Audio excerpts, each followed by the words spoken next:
Yes, Randall, I'm very excited for doing more of this. I was like, man, I sure miss Stan. Oh, I'm doing the swooning over Stan game. Yeah. Remember this Stan dating sim from Gravity Falls? Hi, Basil. We're back with swooning over Stans. Yeah, swooning. My husband's in the living room with me. So he can hear what I'm doing. This is gonna be a fun experience.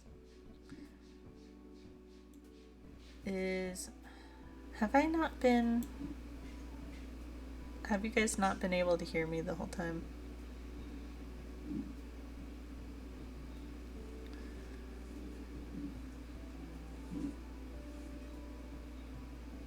Okay, we've been able to hear me. Okay. Cool. For some, you're only slightly quiet. Okay, cool. Awesome. Can you hear me better now? For some reason, the mic volume was like turned way down. Yes, okay. Awesome. This will be interesting pacing as I'm sitting here trying to write a TMT fight scene. Yeah, I saw your icon change to Mikey from Rise of the Teenage Mutant Ninja Turtles. I haven't seen much of that show, but I remember watching it when it first came out, and I was like, whoa, the animation is like really pretty. So, I need to watch more of it. It looks good from what I've seen. I only watched the first season, sadly. Okay, let's get started. Someone thumps their fist on the storage room door, steering you from sleep with a jolt and a thud as you fall off the mattress. You just watched the movie with your dad and the resurgence for your love for TMT has spiked. Ugh. Yeah, I get that. The hyperfixation sets in when you see something interesting. Scrambling to your feet, you step over to the door and swing it open wide. Peach, I need your help. It's at that moment that you look down to see Waddle swaddled in her arms, wearing a top hat and a small bow tie. Why is Waddles looking so dapper? He does look pretty dashing, doesn't he? Wait, we're not here to dish out compliments. There's an emergency. I love emergency. Mabel stares up at you with wide eyes, her little arms unmoving as Waddles attempts to wriggle free from her grasp. This kid's stronger than she looks. Knowing Mabel, this could mean she has a new crush. From what Dipper's told you, she's still deeply rooted in her boy-crazy phase. Or she desperately wants to wed Waddles to some unsuspecting critter outside. Waddles and Gompers are renewing their vows today, and I can't find Gompers to put his gown on. You gotta help me find him. You weren't actually expecting your second guess to be right. Okay, wait, Mabel, just calm down for a second. But we have to find Gompers. The ceremony's in 20 minutes.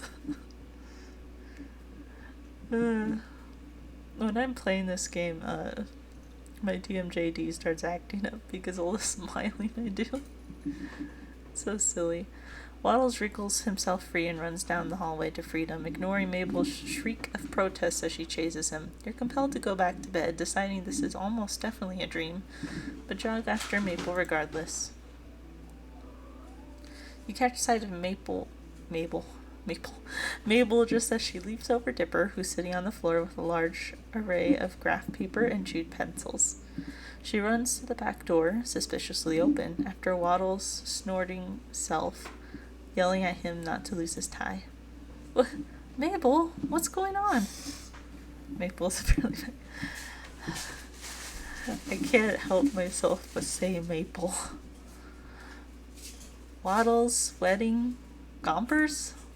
You're a little out of breath. Mabel's fast. Dipper smacks a hand to his forehead, dragging it down his face dramatically.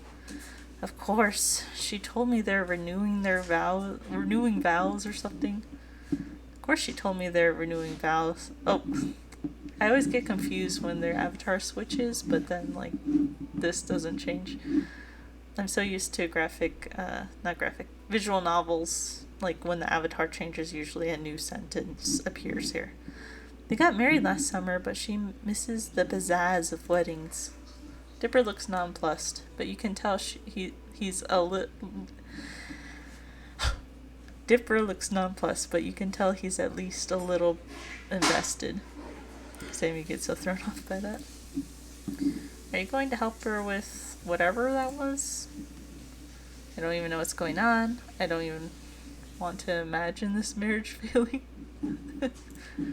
And with that, you run past him. Dipper stutters, surprise growing fainter as you head outside.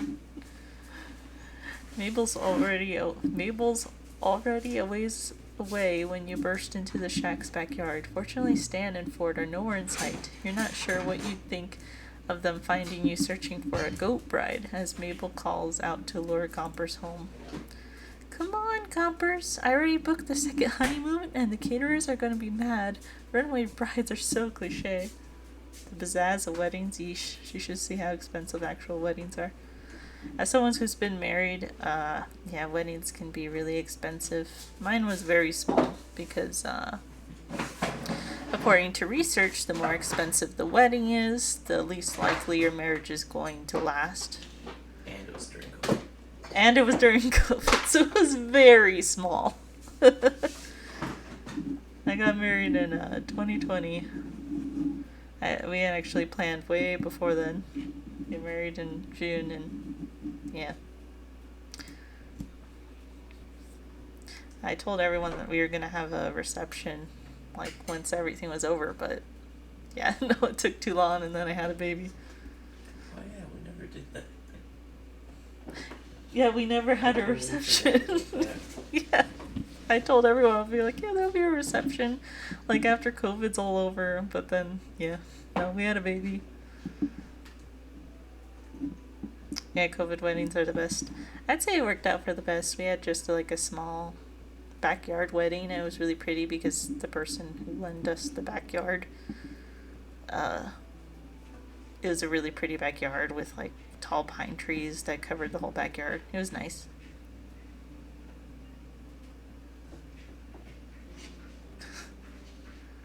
You feel magic attraction so you don't have to deal with marriage prices. Well, that's one way. Being Arrow definitely makes it so you don't ever have to pay for a wedding. She's seriously invested in this farm critter marriage. That, or she's watched way too many dramatic romance movies, or both. Gompers. Come on, goat pal. Where are you? I read that really weird. I'm glad I'm not an actor. You hear Dipper head towards Mabel to help her look, so you veer opposite, opting to cover more ground in search of the runaway goat bride. Where should you look? Under the shack's foundation, on the roof, inside Stan's car. Yeah, sure, inside Stan's car. Despite the absence of both Stan and Ford, the former cherry red car sits in front of the shack, gleaming in the summer sun. You head towards it and peer in the windows, cupping your hands around your eyes to see inside. There's a can of Pit Cola on the passenger seat, a barely hidden pack of cigars in the driver's side door pocket, and a magazine on the floor on the back seat. You squint at it and find it emblazoned with the title, Fully Clothed Women. Interesting. And you hope Stan will clean that up before you go on another drive with him, but that's not a goat. Speaking of wedding, when are we marrying Stan? I'm impatient. You may be aromantic towards real people, Basil, but you are fictional sexual or something. Where should you look? Under the shack's foundation. You duck onto your knees and look under the house. There's a large hole that leads somewhere underground, but you figure Gompers isn't down there if that's Ford's illustrious basement Dippers gushed about. Fictional people. Better than real people. You walk backwards and put a hand to your brow, shielding your eyes from the sun as you search the scaffolding of the shack. Nothing. You continue, walking to the side now until rays of sunlight obscure the view above the sign for the gift shop. Rather serendipitously. There's a lot of big words in this game, huh?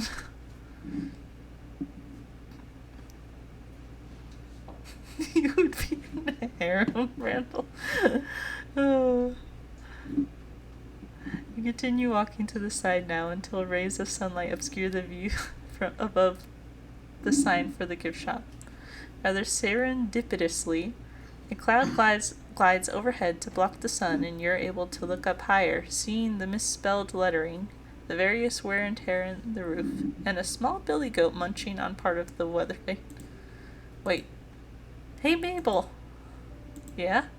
You point up to the roof at Gompers. Here comes the bride. Mabel shrieks, "Gompers!" and sprints into the gift shop, slamming the door so hard the open sign flips to closed. There's silence for a moment. Then something flips open on the roof's small balcony, and Mabel pops out from underneath, climbing up onto the roof and attempting to coax Gompers down. There's a ladder up to that balcony thing inside the gift shop. It's pretty cool for fireworks. Mabel pulls a sandwich from her sleeve. You can't help but imagine what else she has up there, and waves it in Gomper's direction, and he trots towards the balcony, hopping down to Mabel's level and snatching the sandwich from her hand. She grabs the goat and heads back down the ladder into the gift shop. Oh, Gompers, you can't get the pre-wedding jitters anymore. You're already married. You can't get away that easily. Thanks a billion, Peach, you saved the wedding. And with that, Mabel gets to work on wrestling Gompers into his dress, yelling commands to Dipper to grab Waddles, who thankfully didn't get his bow tie dirty when he dashed away earlier, and get everything ready for the most important ceremony in the history of ever. Maybe an exaggeration, but Mabel's excitement is undoubtedly contagious. Okay, once Dip finds Waddles, does she ever call Dipper Dip? It just sounds weird. I think we got everything ready. I am, of course, the vicar? Caterer, proud mother musical guest combo. Dipper's gonna take pictures for my scrapbook. Hey, I never agreed to that. Dipper, please. I've got a officiate. I think she meant officiate, but it's officiate. Do you mean officiate? See, I'm so busy I can't even talk right. Please, Dipper? I'll help you with some nerd thing later, I pinky swear. Dipper contemplates this, hand to his chin, mirroring his crunkle forward, of course. As long as you actually do this time, then yeah, I'll take pictures. Mabel jumps up and down with excitement, jostling poor Gompers in her arms. Yay, thank you, Dipper. I owe you one. This is what the best brother looks like, right here, Peach. Haha, okay. You don't have to do that whole thing again. I'll get back to... Waddles, you get back here. Okay, now that we have that fixed, that means we have... Wait! Seuss left already! My ring bearer's gone! Oh no, what are we gonna do, Gompers? Gompers gives an intelligent answer of bah, chewing on his bridal veil. I could ask her, but I don't know. Gompers chooses that moment to look into Mabel's eyes and bleat at her insistently. Mabel naturally takes this as a sign from Goat. You're right. Of course this is your special day. Again. Mabel turns to you with pleading eyes. Hey, Peach, could you be the new ring bearer for the ceremony? Did anyone else when they were younger thought it was ring bear? Like as in bear, the animal? Okay. You give me no greater honor. I'm very invested in this partnership, Mabel. I gotta see it through. Mabel beams, obviously very pleased that you're taking this as seriously as she is. Thank you, Peach. Let's get this show on the road, or this wedding on the backyard. It still works. Mabel runs back into the house and hear her thudding upstairs faster than a hungry Waddles. Gompers, thankfully still occupied by the half a sandwich Mabel taunted him with, stays put. She comes back soon with a fluffy purple pillow and 2 clear sticks. After snapping the sticks in half, they're glow sticks, she curls them into small bracelet-sized rings. These are so much more fun than rings. Plus, Waddle can put on his tail to look super handsome. Waddles oinks in agreement. In his mad dash out of the house, he's lost his top hat. Hold your hands out, palms up, and get down so you're not as tall. They can't put on the rings on each other if you're way up there. She's got a point. You duck to your knees in the dirt, and Mabel turns your hands palm up, reverently placing the pillow and the glow stick rings atop them. Nah. The real wedding rings are ring pops. Can't change my mind.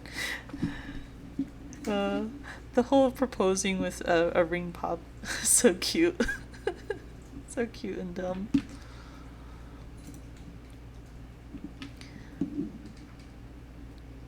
Okay, Mabel, I'm here with the camera for Peach. Why are you on the ground? You gestured to the happy couple with a wide arc of your arm. They needed a ring bearer. Well, I guess they do. Mabel nods, small hands on her hips. She looks over the wedding scene and mumbles to herself, checking things off a mental checklist. Do real renewal vows, do they literally just go over like the whole wedding?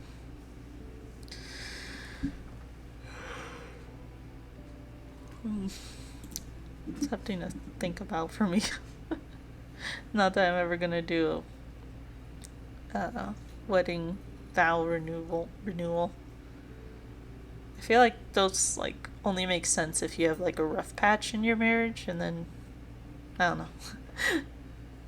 You attended a kid wedding before and they had rings.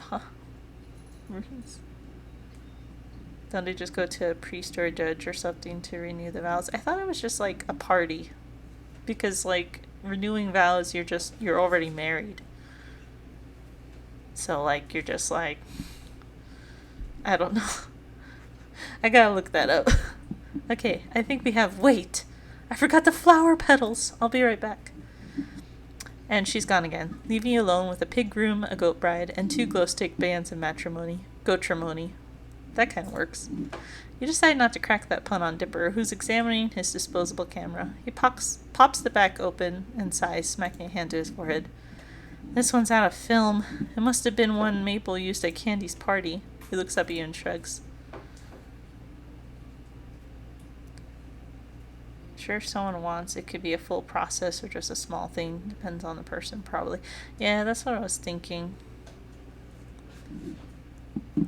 I never really understood it. Like I said, I have to look it up. I'll go get one of my spares. Make sure these 2 don't go anywhere or Mabel will... Well, you know Mabel. You haven't known Mabel as long as Dipper has, but you understand immediately. You're left alone in the backyard with a groom's pig, a bride goat, 2 glow sticks, and a broken disposable camera. While you'd love to say you've absolutely been in this situation before, you unfortunately have not. I really am happy for you both, Waddles and Gompers. Both animals turn to you, nonchalant to the current state of events. But I can't believe Mabel forgot the flower petals. Jeez.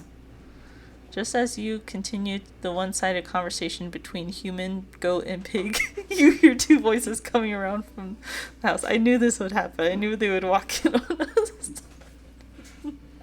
Being the ring bearer for goat and pig. 2 very familiar voices. Listen, Sixer, if you hadn't gone off about the wobbly junker, the gobblewonker Stanley, has Dipper really never told you? Haven't you ever heard that long poem about... No, that's the Jabberwock. I'm getting my weird creatures mixed up. Stan's just like, you good? Why are you talking to animals, Snow White?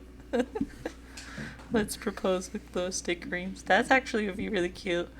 Oh, that's like Steven Universe proposing with glow sticks, like bracelet actually.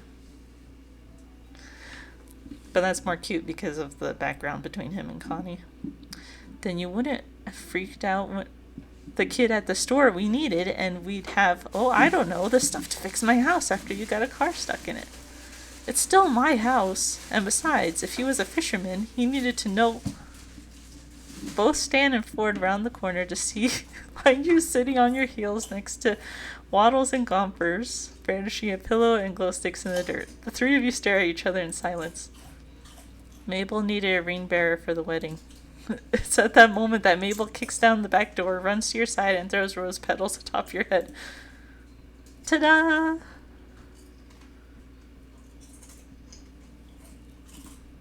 You blow a rose petal off the tip of your nose and grin at Mabel. I think our bride and groom are ready to renew their vows, don't you? Mabel nods empathically at you before turning to her grunkles, lighting up a 100-watt smile. Yes! Grunkle Stan, Grunkle Ford, you guys got back just in time. They look horrified. Yeah, there's surprised faces. They don't have two different... So, like, I feel like they should have done two different surprised avatars. Where, one is just like a slight, whoa. And the other one is like a whoa! Instead of both being, like, the same. And just like that, Mabel pushes Stan and Ford toward you and tugs their hands so they sit across from you. Stan complains about his knees, and Ford asks Dipper exactly why the pig and goat are betrothed.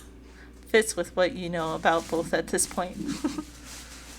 Mabel makes way with the wedding, and you sit cross-legged, the pillow and glow stick rings in your lap. Every so often, Mabel stifles a theatrical sob, wiping away a very real tear from her eye, before she turns to you for the rings. Oh, Mabel, how should the betrothed, wear their rings, since they don't have ring fingers? Just put them on where you think they fit best. On their heads like small glowy tiaras, around one goat horn and Waddle's tail, over one ear like fun earrings.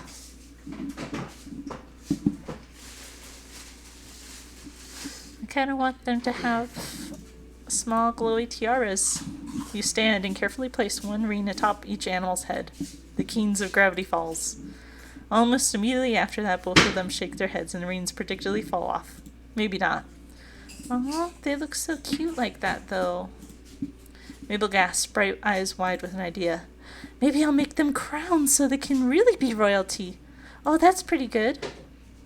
Dipper reappears with a new camera, and Mabel throws more rose petals at him. A few get stuck to his fluffy hat, and he rolls his eyes, but retaliates by taking a very up-close picture. The flash temporarily blinding her. Hey, save the film for the newlyweds. I need plenty of pictures for my scrapbook. Renewedlyweds. I just read that wrong. You owe me a new camera for this, Mabel. He sounds annoyed, but his fond sibling smile gives him away, and he starts taking pictures of the happy couple, getting odd angles as Mabel pushes them into silly poses. You step away from the scene and go to head back into the house. Being a ring bearer is thirsty work, but Stan and Ford stop you before you make it to the door. Hey, Peach. Thanks for playing along with Mabel with the whole wedding thing. We're both glad you're willing to entertain her whenever we're gone. She didn't, make you do it, did she? Oh, she didn't. She needed a ring bearer, and so I stepped up to help. Renewedlyweds, yeah. Because they were renewing their vows. Stan and Ford arch matching brows at you. I'm very invested in the marriage of a goat and a pig, you know. The three of you laugh, and Stan pats your shoulder. Ford gives you a warm smile. Well, I'm glad you're into all that she is. Thank you for that.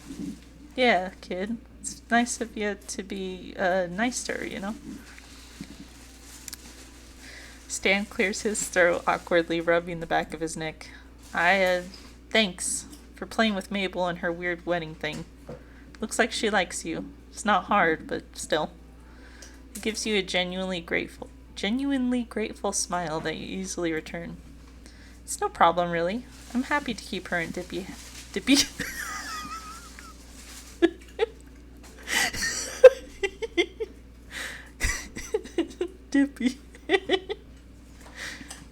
He's forever Dippy now.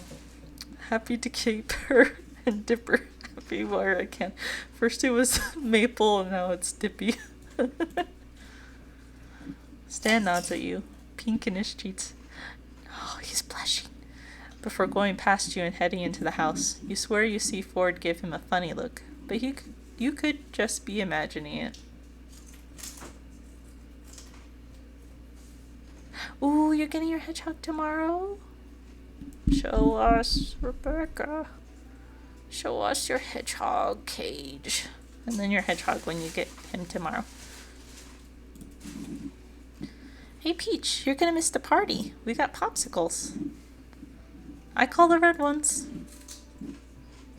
Pineapple ones are mine. I call dibs. But the pineapple ones are the best ones. Mabel and Stan wrestle over the yellow popsicle while Dipper contentedly unwraps a red one, holding it above his head and out of Gomper's way. Ford gingerly picks out a purple ice pop and leaves the chest open for you to grab one as well. While Stan and Mabel aren't looking, you hide the pineapple popsicles at the bottom of the chest. Dipper sees and starts laughing, but doesn't tell. They're a strange bunch, these two sets of pine twins. But they're certainly making your summer a lot more exciting as your stay at the Mystery Shack continues. There's too many sounds. Your wreck of a car sitting outside in the heat of the setting sun. Okie dokie. It's another summer day with nothing to do but wait. Your schedule's surprisingly clear today. Stan usually has something going on for you to help with, and if not, Ford, Seuss, or the kids do. Who do you want to find? I want to find Stan, of course. We're on the Stan route. Continues. Posted a picture in the Discord, but your dad is really slow here. Aw. You pass through the living room, and Mabel spots you from her seat at the table. Peach, I was hoping I'd see you. Come on, I want to ask you something. Mabel points at the table with a raspberry pink colored pencil. Her art supplies scattered across the table lie across various sheets of paper with brightly colored doodles and lots of glitter. You see a drawing that looks like a cross between Barney and Godzilla, a page full of puppies, and a page with a drawing that kind of looks like you with... Is that Ford or Stan? Mabel's not finished with it yet, but the telltale jawline gives it away. You sit down at the table across from Mabel and suddenly get the same feeling you'd get at a job interview. It's intensified when she pushed her organized chaos of papers aside and steeples her fingers across the table surface. Mabel shipping. Mabel be shipping us. And I gotta move this pillow so I can rest my feet on it. There we go. Peach, I'll be Frank. Okay, Frank. Mom jokes. Okay. I've been trying to find a match for my grunkles for a while now, but I never seem to get their matches made. Sorry, a match? But then, it's like you were pulled from thin air, attracted to the shack by a magnet of love. It was a sign, and this week just made the chemistry you share with him obvious. You know who I'm talking about, right? Stan? Exactly! Grunkle Stan says he's not looking for love anymore, but I think he says that after every rejection. He's a romantic deep down. I can feel it! And you know what they say, even if you're not looking for it, love will find you no matter what. Love? That's a jump, to say the least. Well, you've certainly had enough time to form your opinion of Stan, and it's shifted and changed with every additional minute. He's got his own fair share of mysteries, and damn it, you're curious. There's plenty of potential there. I can see it in your face. You know what would really get this chemistry going? Talking to him? What? No, I'm thinking something more romantic. Oh dear. She's a meddler. She's gonna meddle. Hold on. I'm getting an idea. I'll get everything ready, Peach. You just focus on falling completely and utterly in love. Matchmaker Mabel is back in the game. Oh no. Just as you exit the talk with Mabel, you run into Dipper right outside the living room. And it doesn't seem like an accident either. His arms are crossed and he's looking at you, dubiously. So I heard about Mabel's plan. How do you... I just left the room. Yeah, well, word travels fast, and Mabel sends out mass update text. A date, a wedding, a kiss. His defensive posture softens a bit. Just tell me one thing. I know my grunkles can look after themselves, but can you promise me you won't hurt Grunkle Stan? You can trust me, you can trust me. Okay, Peach, I'm remembering that. A text notification sounds and Dipper checks his phone. And be ready. Tomorrow afternoon? For your lakeside date with Uncle Stan? Ugh, this feels weird, awkward enough. No offense, Peach, it's just my Grunkle Stan actually going on a date? Do old people even date? Kind of hard to wrap my head around. Yes, Dipper, old people date. Old people get lonely and date. My grandpa had dementia and he was dating someone. I hope Mabel doesn't ask me for my help tomorrow. I mean, I have enough trouble trying to date for myself. Mabel calls down from upstairs. Hey, Tip Top, I'm gonna need your help tomorrow. Well, never mind. Oh, we're gonna get a date with Stan. That night you head back to your room ready to go to bed, but mentally still stuck on that interesting conversation earlier with Mabel. Mabel had already put her plan in motion over dinner. Turns out Stan had been planning to take the kids to the lake tomorrow to go fishing, and lucky you, Mabel managed to score you an invite. Date, woo! Waddles joins you, surprisingly, and you have some fun petting his belly and taking pictures as a distraction from your thoughts. It's almost like he knew something was up. Or did Mabel send him? Is he infiltrating your safety zone for intel? You decide not, laying back on your mattress to try and relax. Waddles settles by your side, snuggling up. Thanks for the support, little buddy. Eventually, you get tired of your phone and decide to close your eyes, but you just can't stop thinking about what Mabel said. Stan a romantic. Is that what Mabel said? Yeah, right. No way. Maybe charming in his own way, sure, but the type of guy to go on an actual date? Planned by Mabel? What was Mabel planning anyway? She might go for something fancy or formal, but Stan really seems in his element with the hands-on, nitty-gritty stuff. Hopefully calling it a date won't ruin the natural thing you have going on. Your eyes finally close for good, feeling weighed down and heavy. You give Waddles a pat while you still can before slipping into unconsciousness. You slip out of a dream and back into your room in real life. The sky is light outside, and groggily, you feel regret as you realize Waddles' comforting weight isn't there anymore. Wait, that's not what you're regretting. You're regretting the end of what you feel like was a really good dream. Stan had taken you with him to the lake, you think, and somehow ended up in the water. Sunlight streamed down on him as he grinned at you. White shirt sticking wet to skin. That'd be a day, alright. But it's the last thing you're expecting from today. Oh dear. Don't ruin this for me, stupid placement character. This is the best idea ever. Laughing quietly at yourself, you glance at the clock to see it's time to get ready for the day anyway. A little while later, you're dressed for a day at the lake, meaning dressed for a regular day of summer. You're not sure what to expect, so you keep it casual. You'd have eaten breakfast with Stan and the kids, but you were barred from the kitchen by Mabel, who was shielding you from a surprise. Instead, you were handed a slice of toast topped with an oddly cheerful, sunny-side-up egg and waved outside. Now that you were out in the sunlight, you could see that Mabel stuck a smiley face sticker on top of the egg. You peel it off with a shrug and dig in. Oh dear. I'm weirdly nervous. Huh? What is Mabel? Leaning against the scarlet door of the El Diablo, you stare up at the totem pole outside the shack, thinking about how it stands out and fits perfectly in with the shack's aesthetic.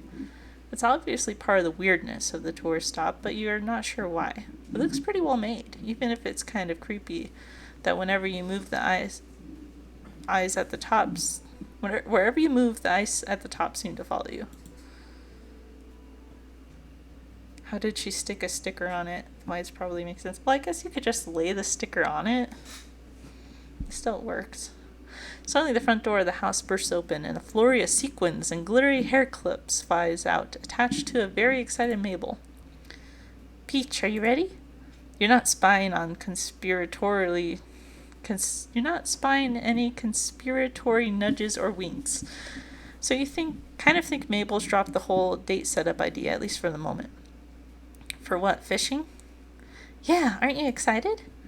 This is just like regular lake fishing? This isn't just regular lake fishing. This is Lake Gravity Falls fishing, where adventure awaits, danger is hot on your heels, and the islands shift and move in the corners of your eyes.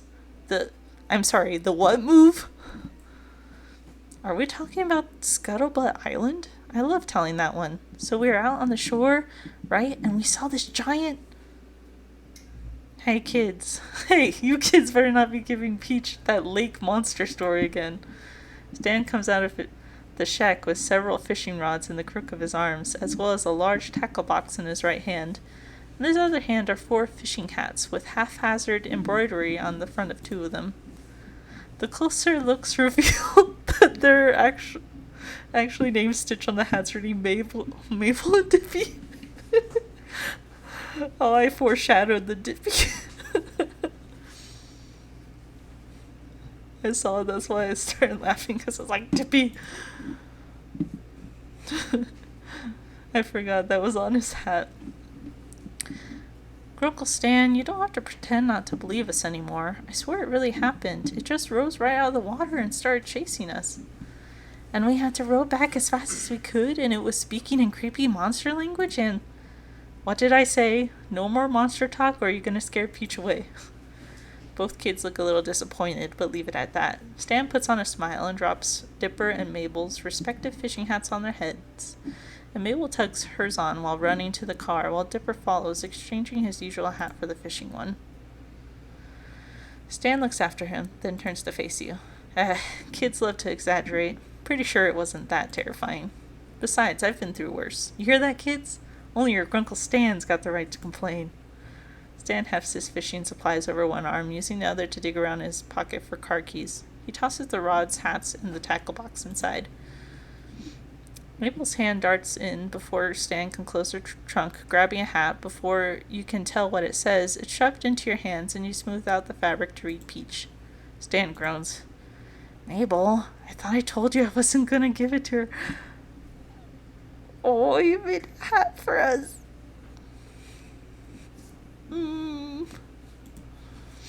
But you worked so hard stitching it this morning. You even got the letters the right way on, mostly. Mabel gets in the back seat next to Dipper, leaving you to look at the hat more closely.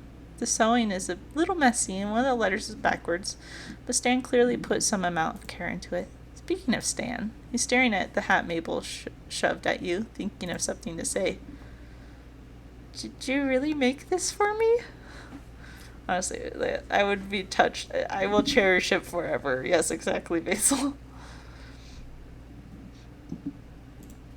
Stan scratches the back of his head and shrugs a little. Yeah, Mabel wouldn't let me leave until I made you one. Said it was nicer if all of us had matching hats or something. Merely put the hat on. That would be so mean, the last one. I'm putting it on right away. You put it on and beam at Stan. He doesn't respond, just reaching up and closes the trunk. But you see he's almost too privately pleased to give comment. Yes. Never would I would never throw it in the trunk. That would be so mean. Come on, let's get to the lake before all those tourists take the good parking spots. The parking lot is far less packed than Stan made it out to be.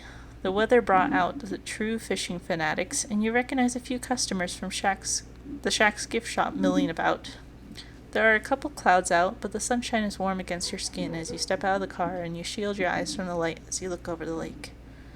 Yeah, how dare the game even offer to throw it in the trunk? That would be so sad.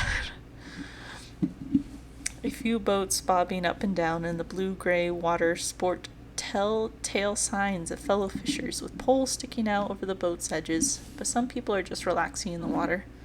Families sit on beach towels and sunbathe. You spot a couple of kids standing in line for a hot dog stand. For a small town, this place is pretty lively. Mabel and Dipper run out to the shore, where a splash from Mabel soon devolves the moment into a contest of who can splash who worst. You grin at them and their laughter, but a quiet grunt from behind you catches your attention. Left to get everything out of the trunk, Stan struggles to get the fishing equipment without dropping anything. Offer to help him carry the poles. How dare you even offer to leave him on his own? Hey, need some help? Stan glances up at you. It's really not that much, you know. Not even a couple of poles? Stan considers this for a moment, then hands you 2 of the 4 fishing poles. Think you can hold your own? What, under the crushing weight of a couple fishing poles? I think I can manage. You hear Mabel's voice from the distance away to the shore. Truce. Hold on, I've got a phone call. You see Mabel taking out her cell phone as Dipper takes the opportunity to start wringing out parts of his shirt. All the photos. I want to check really quick. I'll leave it over here. Let's see.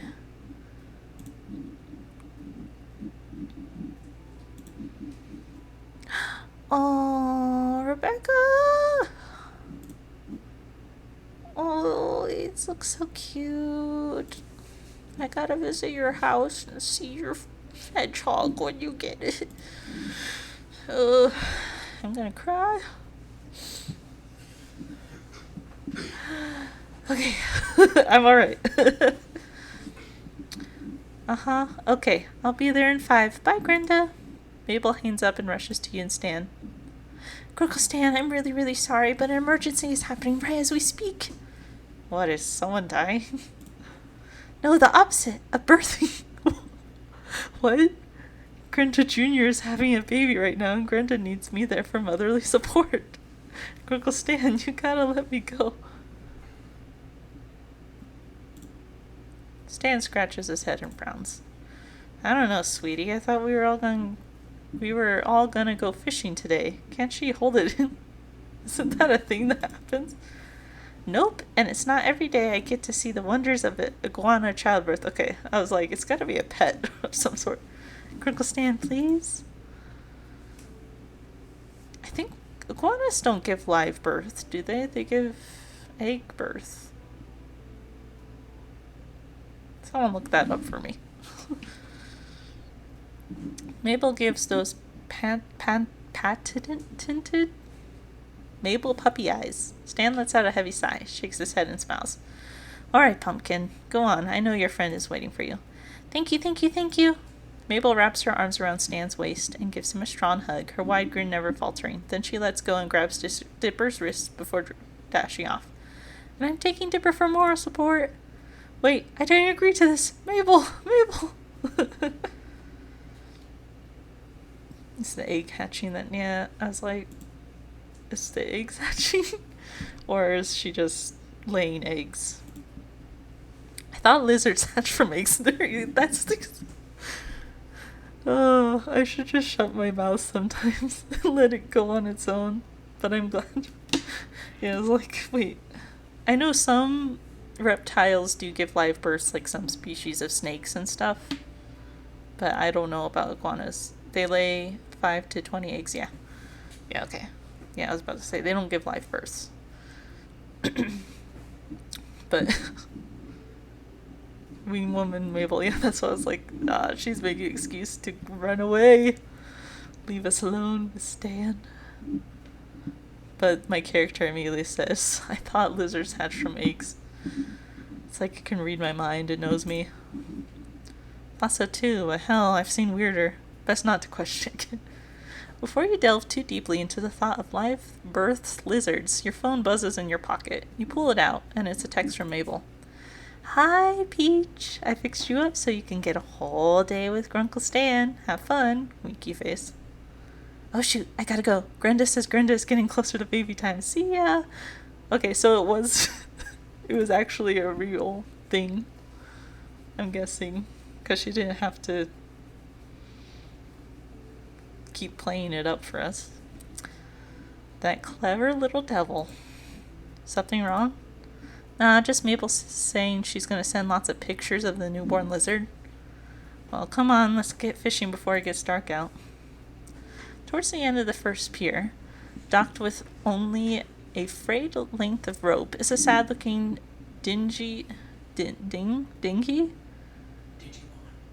Digimon. Sad-looking Digimon. Dinghy with the... Dinghy? I have no idea how to pronounce that. With the words Stan of War brushed on in thick black paint. You note a small rusting motor on the stern that looks like it's going to fall apart at any moment, and what looks like a hastily made patch on the side. There's no way this thing is watertight. Stan sets the two poles down inside, along with the tackle box and gestures at the boat. Well, there she is, a beauty, ain't she? You look at Stan, then back at the boat, then back at him. It's a bit small, don't you think? Stan crosses his arms. What, you're saying you got a problem with my boat? No, it's just carp capacity, elbow room. Where are we going to put the massive amounts of fish we're about to catch? Stan laughs at that, his expression brightening. Ha, optimistic. I like it. Digimon, digital monsters, Digimon are the champions. You like my husband. Randall says they like you. Yeah. I'm gonna reel in so much fish, it'll be coming out of your ears, Stanley pines. Out of your ears. Alright, hotshot, I'll hold you to that. You all love my husband, like my husband. I'm not sure. Just kidding. Stan climbs down into the boat first, then offers you his hand to steady yourself as you follow him down. The boat wobbles a little, swaying dangerously away from your body, but Stan's grip is firm, and you're able to get in the boat without incident. His grip is firm. Whoa there, careful now. Wouldn't want you getting wet before we've even started. That line is just that's what she said. He's nerdy. I enjoy fellow nerds, which means I love you too. Aw, Randall, thank you. And yeah, whoa. This line, Peach Pad.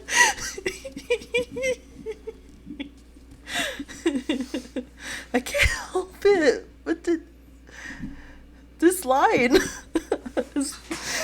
There's no way to not say this line.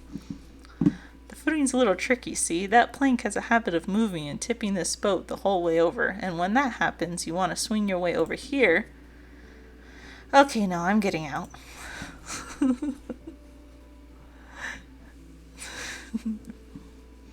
Stan chuckles heartily, making it clear that he was joking. In your relief, you notice that he's still holding your hand from the assist earlier. Hand holding. I'm just messing with you. Don't worry, you're not gonna get wet, Toots. You're in good hands. Call this Toots. And this isn't the only fishing vessel I own. The bigger one's called the other one's bigger, called the Stan of War 2. Creative. Hey, I'm not joking this time. I've got pictures. Hold on. And you quit standing. Take a seat. Don't want you to lose your balance. You sit and watch as Stan digs out his wallet and opens it. It's so full of photos that several come free, fluttering down to the floor of the boat. As you pick them up, you see their pictures of Seuss, the kids, and a teenager you've been told is Wendy. This is the Stan of War 2. Stan holds you an unfolded photo, which depicts him and Ford standing proudly on the deck of a comparatively larger, newer, and safer-looking vessel than the one you're in now. It's docked in a place you don't recognize, and the sky is bright blue and cloudless. She's a resilient one, sailed all over, and never let me down once. Well, until me and Ford came back to Oregon, then poof, she sputtered out, and we had to send her in for repairs. Something about sailing in extreme environments. Point is, I'm back down to the Stan of War Mark 1 over here. This old girl's got her quirks, but she's reliable. Holding hands. Can we kiss already? Please? Crying face. You have to be patient. The slow burn's got a slow burn. I'm guessing this one needs fixing pretty often. Yeah, just like my El Diablo. Every time it broke down, I fixed it up again. I don't know why I'm giving him a southern accent all of a sudden. Learned real quick what to do and what not to do under the hood. He chuckles to himself and dusts off his hands before presenting his outstretched palm to you. You see that big scar right across my palm? I told the kids I got it fighting off a big grizzly bear. You should have seen the looks on their faces. Thought I was some kind of hero, you know? But the real story is I burned it on the engine when I was 16. Must have thought I was hot stuff trying to change the oil while the car was running. Oh my gosh, are you alright? That must have been so painful. Yeah, that's not smart. You know cars. Yeah.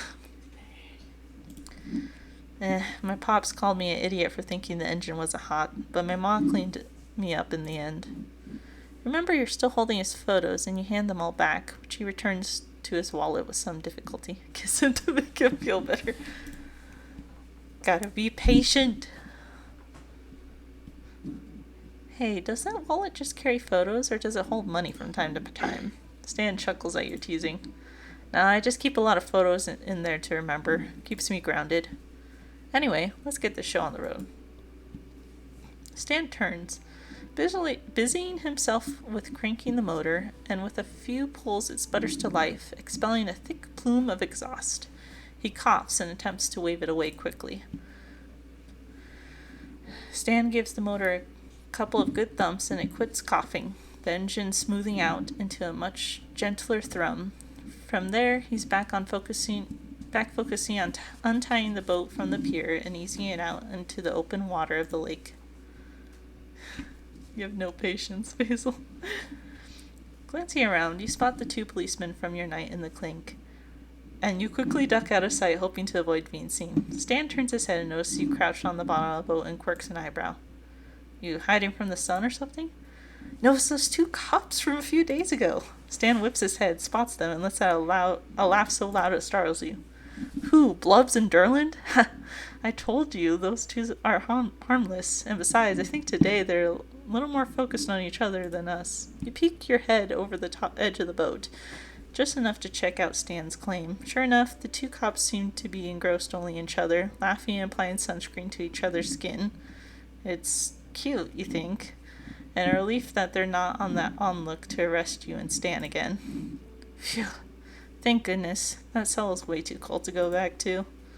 Stan gives you a nod of agreement, opening the tackle box. There's a bunch of colorful lures inside, a few hooks, and some spare string for the poles. He mentions for you to hand him your pole, and within moments, he's got a hook tied to the end of your line. You a live bait or lure kind of person? Live lover, lure lover. Are there squishy squids in there? You're a lure lover, Basil? Yeah, I kind of like lures. They're so pretty. Ah, gotcha. I'm a live bait man myself, but I bet I can swing you over to my side in no time. Stan picks out a feathered lure from the tackle box and attaches it to the end of your line, then hands you back your pole. The two of you settle into a relative quiet. As you wait for a bite, you look out over the lake at the other people outside today. Whether because he noticed, or whether he was just filling the lull in the conversation, Stan starts pointing out faces of the locals, putting names to them, and giving you a little background on each person. You quickly realize that the background info he gives has too much of his opinion mixed in to be useful, but try to remember the names anyway. Still, time passes easily, and soon you find yourself reeling in quite a few catches of your own. Looking over at Stan, you've clearly managed to catch more, but he dismisses the difference with the excuse that his luck's just waiting to kick in at any moment now. Seriously, any moment. He glares at the lake for a minute, then lets it go, leaning back with a sigh. Phew, I think it's time for a water break, don't you? Trying to distract me so you'll gain the advantage? Hey, if you faint out here, that's not gonna be on me, kid. You want a bottle or not? Okay. Toss me one, would you? Stan leans down, digs around in the bottom of the boat towards the bow, and comes away with 2 bottles of water, with condensation. He smiles and tosses you the bottle, and you catch it, twisting off the cap and taking a grateful sip. Till now, you hadn't realized how thirsty you actually were. I'm thirsty. Meanwhile, in real life, I'm actually thirsty. Honey, can you grab me a water? Where did I put my water bottle from before? What? Hydrate break.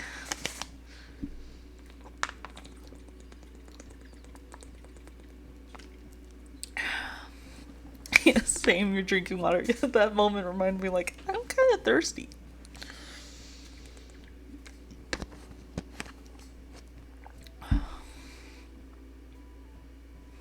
Oh dear, this is speaking of thirsty, this next line. Stan takes out his own bottle and starts chugging the water, clearly more thirsty than you are. Some of the water slips past the opening and drips down his chin onto his shirt, darkening the fabric. Your palms suddenly feel very sweaty and you can't look away. Stan notices you staring and swallows, taking the bottle away and licking the stray moisture off his lips. This is getting a little... Your eyes both meet, and for a long time you just stare at each other, neither daring to take a breath. Stan licks his lips again, slowly this time, almost deliberately so. Oh. The sound of the boat motor breaks the silence, and you whip your head around just in time to see a speedboat tear past you at a speed that's definitely illegal for a lake as small as this one. You have half a mind to share a very rude gesture to the driver, but suddenly Stan is grabbing your hand and shouting, "Look out!" Because the massive wave created in the speedboat's wake is headed in your direction. It slams into the... There's that word again, dinghy, and rocks it off balance. Digimon! Tipping it dangerously to one side before dumping you both into the water, fish and all. The water is cold, almost bitterly so for being in the middle of summer. And despite surfacing nearly instantly, you're already soaked and shivering. The poles, the tackle box, and the fish are long gone, and the boat floats upturned for some distance to your right. You swim over to it and grip onto the curved underbelly, gasping for air. You hear Stan spluttering behind you, making his way to the boat. He's yelling at the offending boat, using some very colorful terms you've never heard before, but make a mental note to remember later for posterity. He ruined our moment. Once he makes it to the stand of war, he sags heavily against the wood, taking in deep, measured breaths. He too is completely soaked, and his wet shirt clings tightly to his body. As his chest heaves, you can't help but look your fill, then pretend to be very invested in scanning the lake for the 2 policemen when Stan looks your way. Well, that's one disaster of a fishing trip. What happened to not letting me get wet? You can say that again. Stan lets out a disappointed groan and starts pulling off his jacket before tossing it on the upturned boat. What are we going to tell Dipper and Mabel? That their old uncle's lost his fishing touch? Ha! You wish I could outfish you any day. I'd like to see you try, old man.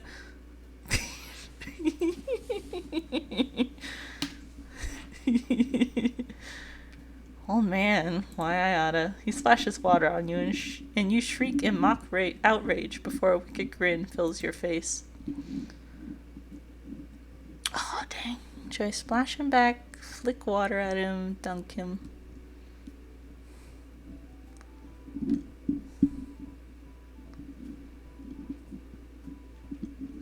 Splash him back.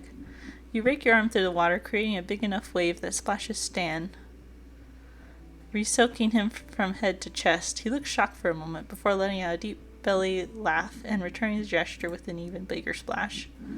By the time Blubs and Derland come to rescue you, you both are so utterly soaked from the impromptu water battle, there's no way you're drying off in the sun. You and Stan exchange giddy smiles as Blubs heads back to shore, and something tells you that despite losing all the fish, you weren't going back empty-handed, and neither was Stan. Oh. The walk back to the car is slow and methodical, a relief after the adrenaline rush you had just had a little while ago. Stan is wringing out his jacket, muttering under his breath something about damaging good Moroccan... Moroccan? Is that how you pronounce it? Leather. When a sudden and violent cold chill runs through your body, despite the warmth of your sun, the sun, the sun is yours.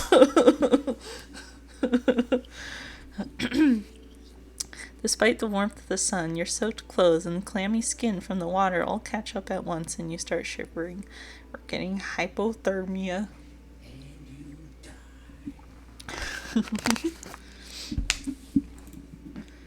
Oh, jeez. Here, take my jacket. Before you can protest, Stan is stripping his jacket around your shoulders. He gave us his jacket. A stamp, but you're immediately surrounded by a sense of warmth, and your chills subside just a bit. Somehow, despite having taken a dunk in the lake along with the rest of him, the jacket smells good. It's got a faint woodsy smell to it, a hint of smokiness. It takes everything in you not to bury your nose into the thick of it.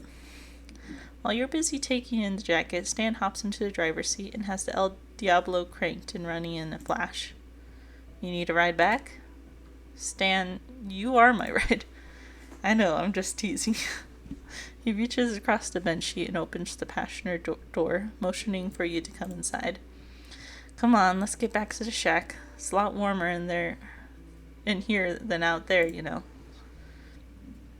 Oh, there's that cool scene they have. Stan flicks on the radio once you're cruising down the road, and a good song comes on, one you both know the words to. I'll carry him home if he wants. Stan is humming along quietly, and you pretend not to notice, not wanting to ruin a good thing. The breeze from the open windows is calming, and as the trees whiz by, you don't regret getting soaked anymore. It's not long before Stan pulls up to the shack and shuts off the El Diablo, and you both exit the car. Your limbs crack and pop from exertion, and only now do you realize just how exhausted you feel from the day's adventure. Man, you'd kill for a nice, warm, dry bed right now. Hey, Peach, Stan halts for a moment and scratches the back of his head. He's looking at the ground, shuffling his feet back and forth, trying to find the right words to say. I feel kind of bad about getting you all soaked today. I promised you'd be in good hands, then everything went right to hell in a handbasket, didn't it? Stan, it's fine, really. Do you like campfires? What? I asked if you like campfires. Yeah, I like them. I don't like the smell of smoke that gets on me when I'm around them, but I like them. What, I can't carry him because I have scoliosis? Pfft, what scoliosis? I'd straighten my spine to carry him. Okay, we said yes. Great. Hold on, I'll just be a few minutes. Campfire on. You're left confused and standing in the backyard of the shack as Stan dashes inside, slamming the door shut as he goes. A chill breeze whips through the trees and you shiver. Despite Stan's jacket, you're still a little damp, and being exposed like this certainly doesn't help matters. You check your phone, and after several minutes are ready to give up and head inside the shack when Stan comes out through the back door, arms full of marshmallows. Come here, I want to show you something. Curious, you follow him over to what appears to be a makeshift fire pit. There's already wood and kindling inside, and part of you wonders if Stan always keeps firewood laying around, or if he prepared this just for you. He pulls out a book of matches? Is that what it's called? Mm-hmm. That was a book of matches? Yeah, it's like the little flip box. Oh. Where it's just like little, it's like it has a little I thought it was a cover. box of matches, This- but it's a book. From his... Yeah, from his pocket and strikes a match, the head bursting into a bright yellow flame. He tosses it into the wood pile where gradually the kindling ignites. It's not long before you have a modest but warm fire at your feet. I figured you're still pretty damp, and I'm sure you're hungry as hell since we didn't catch any fish, so... Trails off and gestures at the fire and the marshmallows again. It's the very least I could do for screwing up your day. Stan, this is wonderful.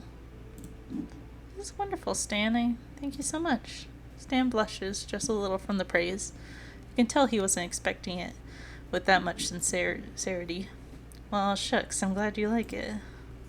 Campfires, I love them, but hate the smoke and burning. Yeah, exactly. I love the ambiance and all the deep conversations you can get out of people by just sitting around a campfire, but at the same time, ugh, the smoke smell that clings to your clothes afterwards is just unbearable. Smoke it. You know I don't like smoke smell, huh, babe? I hate smoke smell. Any kind of smoke smell. You're not sure how long you sit out by the fire roasting marshmallows over the open flame. Stan's burnt his mouth more times than you can count trying to eat a marshmallow far too soon, and you've burnt enough of the treat to make even the Stay Puffed Man weep.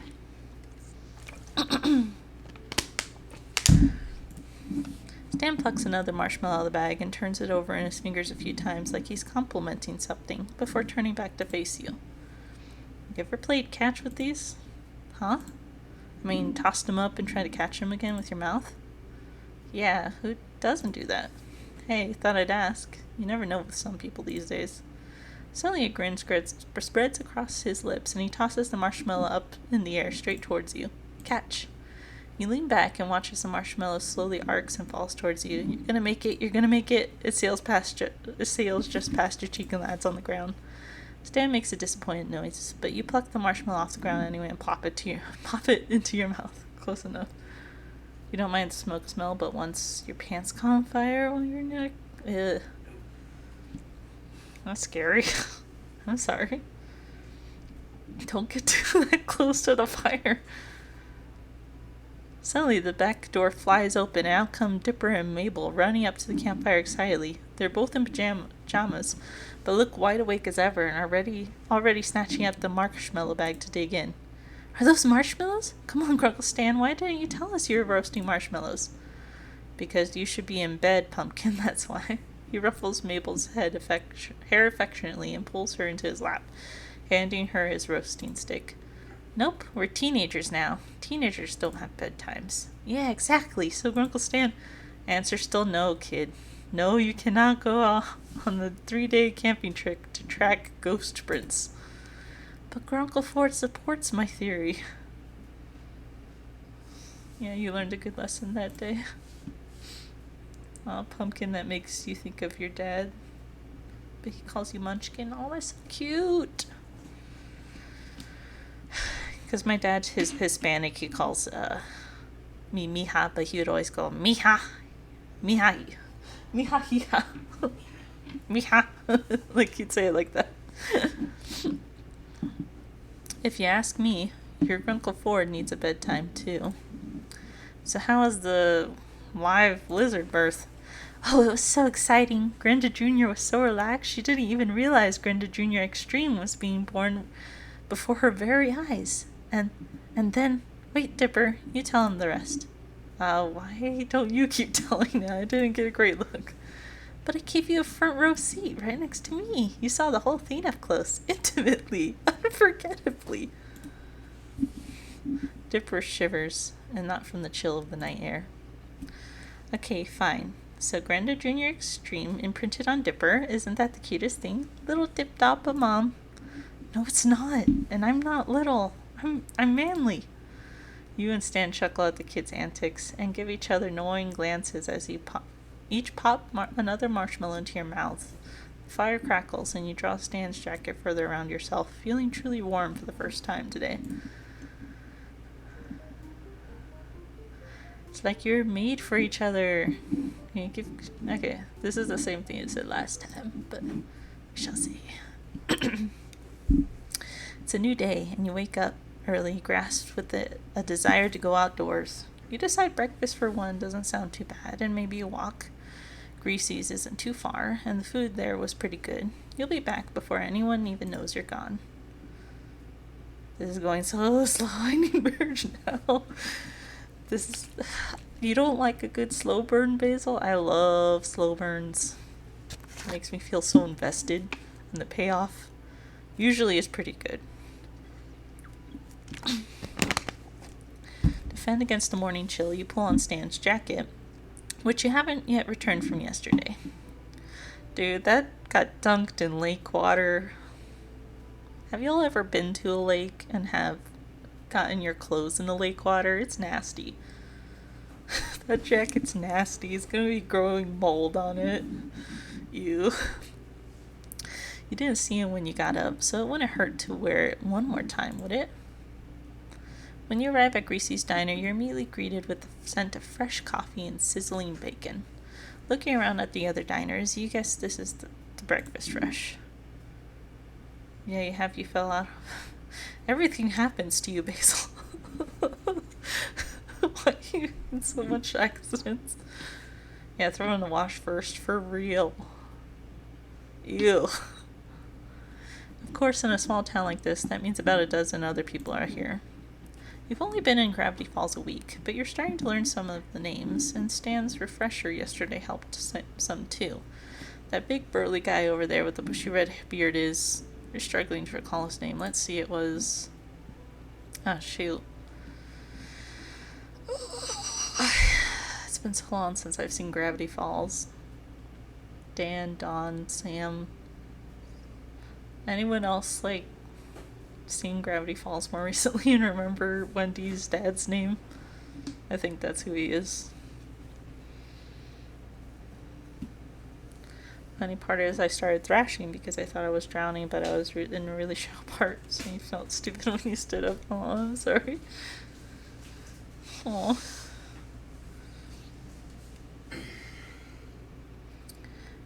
You know what's better than lakes too, though, is rivers.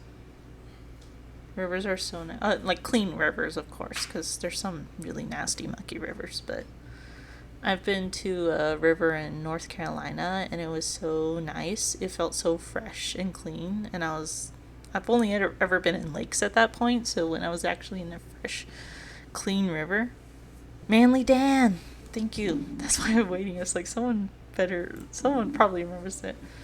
I don't want to call him the wrong name. Hey, Dan. Huh? Hey, you're the tourist staying with the Pines.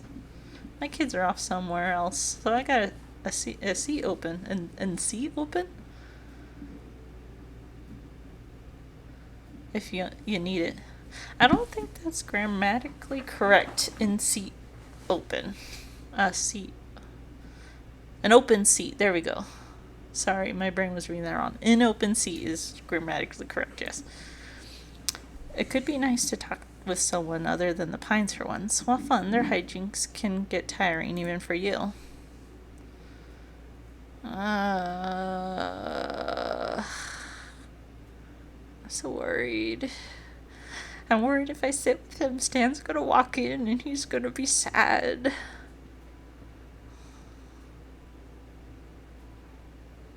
I'd be surprised if this sim was ever grammatically incorrect. There's been a few moments where it said "are" instead of "out." I think. Or maybe I read that wrong, too. My brain likes to fix things in weird ways. Say things in a way. I don't know what to do. I know it's hard choices. Sit with him or sit by myself? Sit by yourself. Sit. Knowing how stories are, Stan's probably walking. Yeah, that's what I was thinking. He's gonna walk in and he's gonna get jealous. I'm gonna sit by myself. Thanks for an offer, but I'll have to pass today. Suit yourself. Because that was your plan anyways. Yes. Yeah. Okay. Yeah, you see where I'm going with this. It's like, if it goes the true story route, they'll think I'm on a date with Manly Dan, who looks like you. Is that a compliment or? It's a compliment, okay, Manly Dan. I don't remember. Yes, my husband's very smart. Well, you don't have red hair on your head, but you do have a red beard. My face. You're not as tall as him either. Okay. You seat yourself at an empty booth near the far corner. After a few moments, the waitress approaches your table. Is this the table, crazy and you Aunt recognize her as Lazy Susan. Yeah, Lazy Susan. Lazy Susan. Crazy Aunt Lady. My husband's very strong, like manly Dan. And if he wore flannel, he would look kind of like him. Nice. He's very handsome. I hope so. Yes, you are. So, stranger, not here with the Pines this time, huh? What's your name, anyway? Oh, I'm Peach. Well, Peach, what can I get for you? You give Lazy Susan your order, and she leaves you alone at your booth. Left to wait, your thoughts drift towards Stan. Strong husband, yes, he's very strong. Your eyes drift easily closed, and you find it's early enough in the morning to be tired. The comforting weight of his jacket on you. You imagine how Stan's embrace might feel with those strong arms around you. He used to box, didn't he? You wonder how he'd look like that. And then you remember his offer to teach you a thing or two, and imagine how he'd look giving you private lessons. And despite knowing it'd be unrealistic. Whoa! Look at that, man. Oh, that's Oh, dang. The image comes to mind anyway.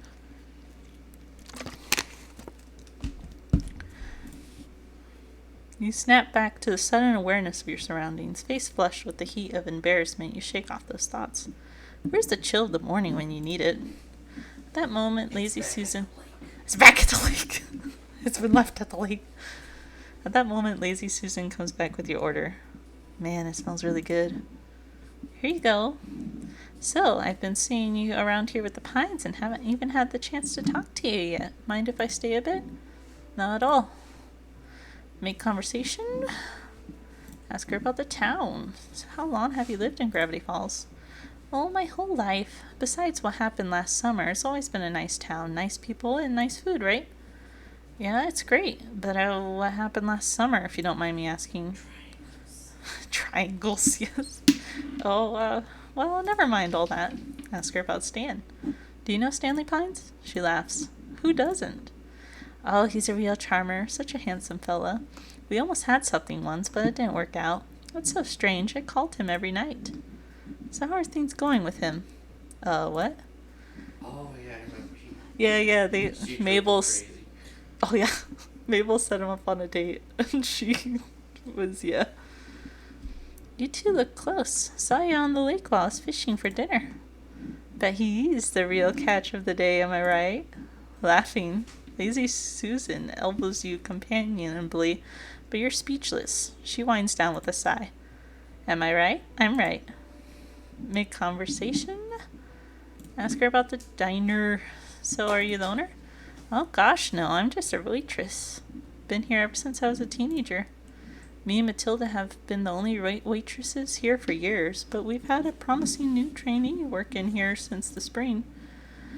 She points out the window to where a blonde girl around Mabel's age is shooing a raccoon away from the diner's trash cans. Lazy Susan puts her hands on her hips with pride. Is that Pacifica? We're starting her out small. Woodpeckers next. Well, better get back to work. It was nice to meet you, Peach. Enjoy your breakfast. Aw, Pacifica's probably moved away from, or like trying to escape her awful parents. Hopefully. And you do, digging back into your breakfast with gusto until your meal is again interrupted, this time by the buzzing of your phone from inside your pocket. Huh, it's a call from a number you don't recognize. Pick it up. Maybe this one won't be from a telemarketer. Hello? This Peach? Wait, Stan? Yeah, it's me. Look, I've got a surprise waiting for you back at the shack. Think you can get back over here from wherever you are? The surprise sounds intriguing, so you promise to be there after breakfast. It's not long until you finish up, pay for your food, and head out the door. What's the surprise? As you approach the shack, you spot Stan already outside. Bum bum bum. Bum bum bum. Hey, I was about to call again to make sure you didn't get lost. You plan this sort of timing, or what? It comes naturally. What's the thing you wanted to show me? Date tickets? Basil, calm down. You'll see, just follow me. Stan leads you to a room in the back of the shack that you remember being used mostly as storage space. Now, though, the furniture there has been pushed aside and the boxes have been stacked against the wall to make room for what looks like a boxing ring. It looks ragtag, hand-constructed, and distinctly homemade. He pulled this together just this morning. And more than that, are you psychic? You just left your boxing lesson fantasy on hold in the diner. I started putting this together last night after everyone went to bed. I was admiring my new clown egg again, thinking about our drive last week, and I remembered I offered to show you how to throw a better punch. Stan shrugs, casual, as though he hadn't already put loads of work into what he's prepared for you. So what do you think? Ready to learn how to hit? Yes, absolutely. Whoa, someone's eager. He grins though, relieved. It's like a weight came off his shoulders. Did he think you might have said no? Well, here. From his pocket, he pulls a roll of what looks like gauze tape. Before we can do anything, we gotta wrap your hands properly. You could get hurt otherwise. He takes one of your hands in his, looping the tape around your thumb and winding it around your wrist, then up around your hand, wrapping it snugly. He pulls the tape between and through your fingers as they rest on his palm.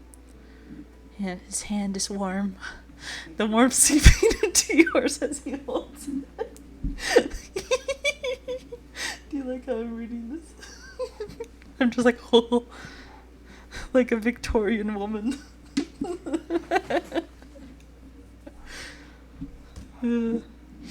It's faint, but you can feel the roughness of his palm, and you watch as he works, confident but careful.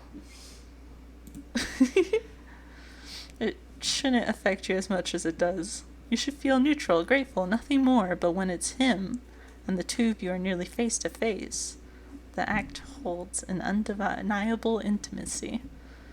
He pulls the tape around your thumb, then around your knuckles expertly. It feels tight. No, not tight. Secure. You have butterflies, Basil? Me too. Stan finishes the wrap at the wrist, and you watch him pull the tape towards his mouth. Clenching it between his teeth, he jerks his head to sever it. The remainder is then wrapped back around, snug and complete, and Stan smiles down at his work.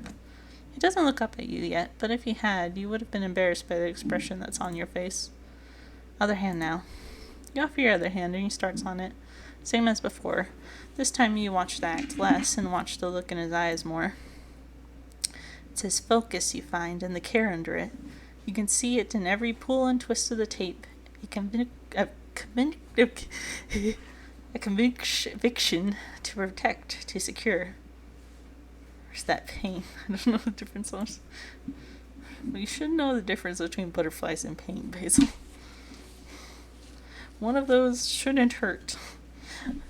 You're so lost in the sight that before you know it, he's done and looking at you again. All right, not too tight, is it? Nope. Then let me show you how you should be standing. They feel the same. Yeah. Standing? Is there something wrong with your posture now? Stan starts giving some sort of explanation, but the moment he steps up to you and places a hand at the small of your back to guide you, words lose their meaning. Dang. This writing is for sure idiot in love trope. With the mind going blank as soon as they touch you. Bees in the stomach? That's an interesting metaphor for an upset stomach. Instead of butterflies, it's bees. You going tonight? Yes. Okay, tonight. Love you. Give a kiss. Give me a kiss. Give me a kiss. Thank you. Do I need to wrap tape around your hand? Tape. I love you.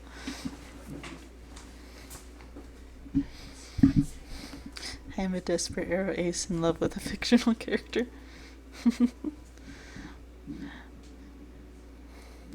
don't want to be too stiff, you see. That's what she said. He directs you, smoothing out the line of your shoulders, widening your stance, placing guiding hands to show you how you should be positioning yourself. He's talking again, but you're more than a little distracted. I can't help it. They keep saying lines that are too easy to direct that way. Anyway, and that's why we do that. Make sense? Yeah. Good. Now on to punching. I've got some personal experience with the way you hit. I already apologized for that. And it could use a lot of work. Kid, I'm telling you, I barely felt it. Here's how to direct that strength. He demonstrates moving to your right to assume the same stance he's guiding you into and swinging through the empty air. He does it again, slower this time, for him to explain how to shift your weight, where to start from, where to go. Then it's your turn, and after a couple swings of your own, the hands-on guidance is back. Hands-on guidance. Stan's hands first resting briefly at your waist to adjust a twist of your torso. Go next to your shoulders, nudging you into a better balance. Ooh. Ooh. It's hard talking this long. I don't know if I should feel good that the punch didn't hurt him or offended because he's technically calling me weak. Same. Stan's hands first resting briefly at your waist to adjust a twist of your torso. Go next to your shoulders, nudging you into better balance. Then he corrects the movement of your arms, and his chest is warm at your back as he reaches to show you where to go. Your breath catches. Yes, there. Damn, you almost had it. Try it again. Come back here and... actually, I think it'd help if I, had something to hit. Sure, we can. Peach, are you sure you want to go on? You're looking kind of red. This unexpected intimacy is a little overwhelming right now, and he's still so close to you. Especially after what you'd heard at the diner today, that whatever you have with him is obvious. It has you a little on edge. I'm fine. You put this whole room together, and we haven't even used it yet. We should. For that, you're gonna need these. Stan, he holds up a pair of standard, albeit a bit old, boxing gloves, handing them to you. You have some trouble putting them on. They're a little big. Hold on. Let me do it. I'll lace them up for you. Gosh dang it. He takes your hand again, like earlier, pulling the laces of the glove tighter and tighter until the fit is snug. You forget you're technically a criminal now. Is that too tight? No, it's fine. He ties it off and takes your other hand, cradling it in his own for a moment, before his hands move up, brushing along your wrist. He pulls the lace together, and as he does, you steal a look at his face. There's that same focus, that same care. The longer you stare, the more you feel heat rushing to your face, turning it red. Man, if we're not careful and exerting ourselves, we might, get a bit dizzy. Or, faint. Watch us faint. How about that? It feels perfect. He looks up and his eyes lock with yours. He looks away, clearing his throat with a gruff cough, and you notice now that his face it's pink. We should get started. It's nice to see you aren't the only one affected, as you watch Stan quickly wrap his own hands with a lingering blush on his face. He pulls on a pair of fingerless gloves next and walks into a makeshift ring. If we faint, maybe he'll hold us with his face close to us, yes. You're gonna try to land a hit on me, alright? What, you're just gonna stand there and let me hit you? Stan laughs, shaking his head. You think I make it that easy on you, Peach? No, I'm gonna be hitting back. Of course, I'm not gonna let any of my hits land, but it'll stall you enough to make it a challenge. Remember what I showed you. Jab, swing, and block. Putting them in action is just the next step. Boxing is pretty simple when you get down to it, but it's all in the timing. You need to know what the other person in the ring is thinking. It's almost like a dance. Ooh. The other person in the ring, even though you're up against each other, they're just as much as your partner as they're your opponent. Even though you're going head to head, you have to be willing to get intimate with them. Knowing the right moves at the right time and in the right place, you wind up forming a bond with your opponent. I gotta clean my glasses. They're all stuffy for some reason.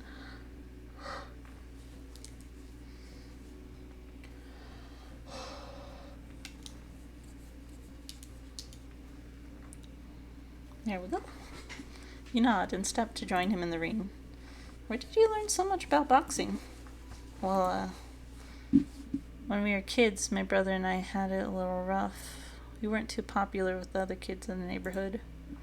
So our old man put us through boxing lessons. He wanted us to be tougher. My brother couldn't quite take to it, not exactly. Poindexter could ace the lessons, same as how he was good at anything.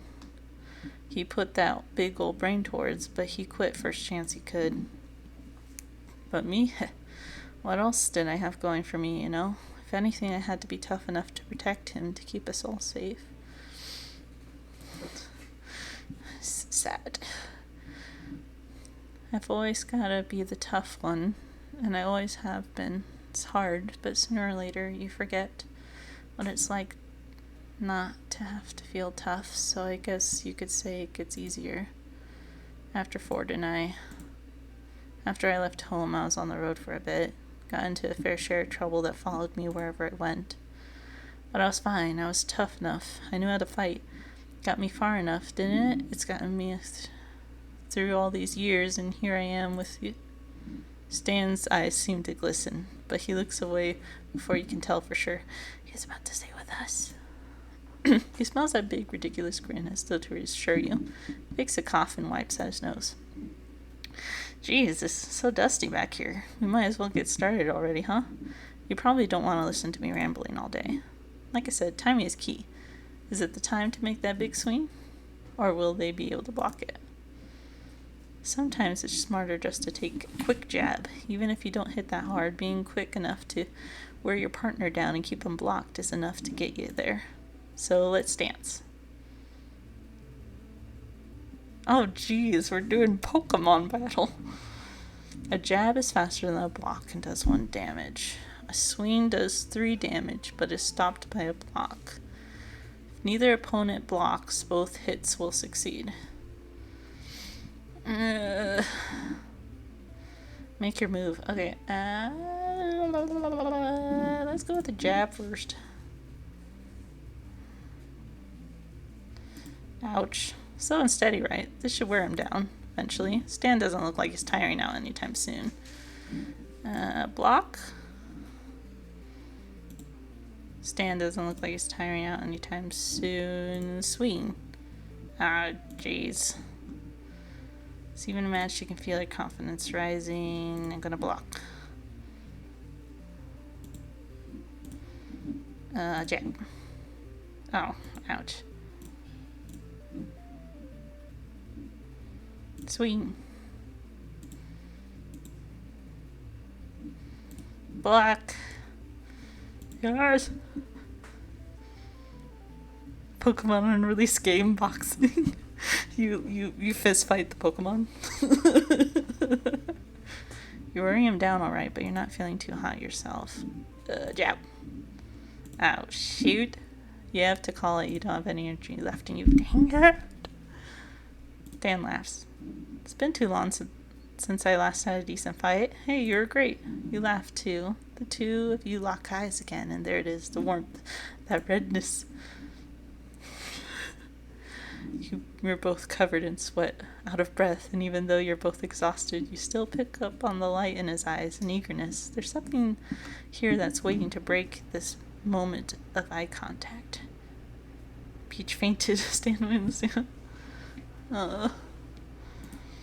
breaking the silence, you decide to be the first to act this time. You know what? I think I'd love to dance with you sometime. Yeah, we should do this again. Definitely. But I mean, I think I'd really like to dance with you in a more literal sense too. Not as opponents, but together, you and me. We hope he feels this too, this connection, this chemistry you have. It can't just be you. Your breath...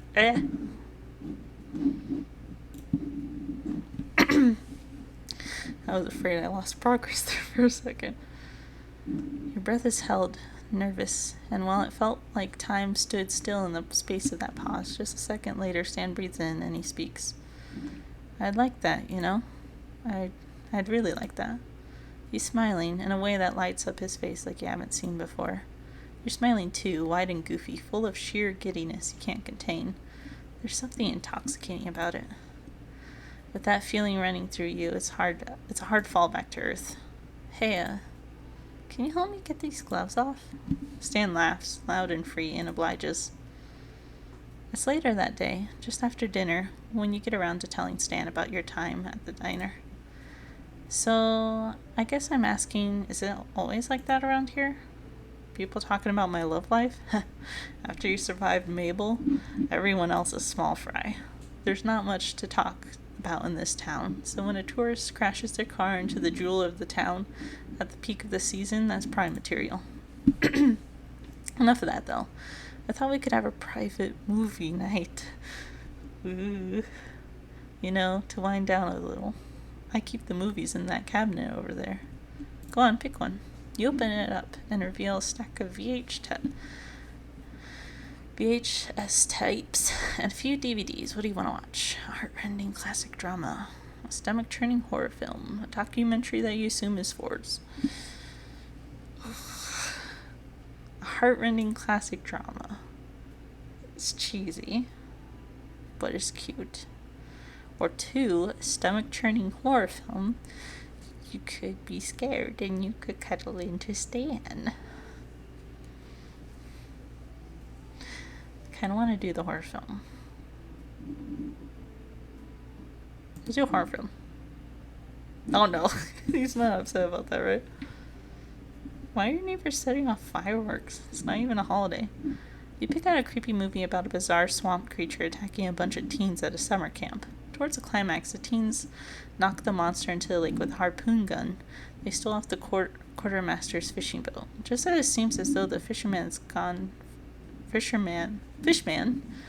good. Fisherman. The creature's hand bursts up out of the water. You yelp, startled by the cheap jump scare, and Stan chuckles.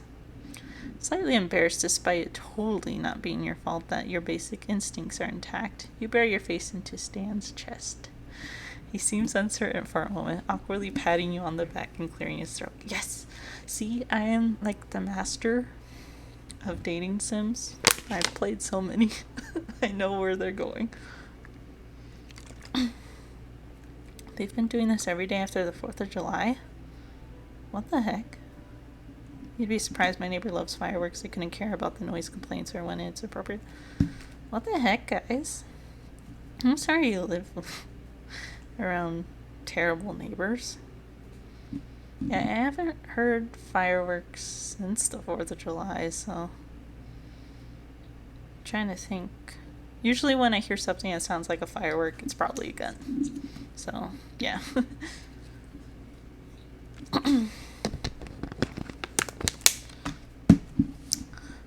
He seems uncertain for a moment, awkwardly patting you on the back and clearing his throat. Hey there, it's alright. The flashback already showed how it's gonna end. I still can't look. Gruesome sounds continue from the TV, and slowly Stan eases the patting into an embrace. You hate fireworks, loud noises are just scary. I also hate planes because they're loud. I grew up around an Air Force base, so I got kind of used to the sound of planes, but now I'm not around them anymore, so they do kind of startle me now. But I lived around an Air Force base. I don't know if I told you guys this. An Air Force base, train track, the freeway, a racing car track. And yeah, just a whole bunch of noises all the time. And then when I moved out into a smaller town here, it just felt so uneeringly quiet at night. I need to constantly put on some kind of white noise or sleepy music. For you, they're old people and they don't understand. Also true, you hear gunshots now and then. Thanks to hunting. Yeah, I think it's mostly people shooting coyotes away or something. The film continues, checking cliche after cliche off the list. Stupidly, while making your selection, you hadn't accounted for one of the most prevalent tropes of all. The final pair of surviving teenagers, believing they've defeated the monster that's killed all their friends, begin making out furiously in triumph, you guess? It's disgusting, really. With hands everywhere and unrealistic noises filling the quiet night of the camp and subsequently the living room.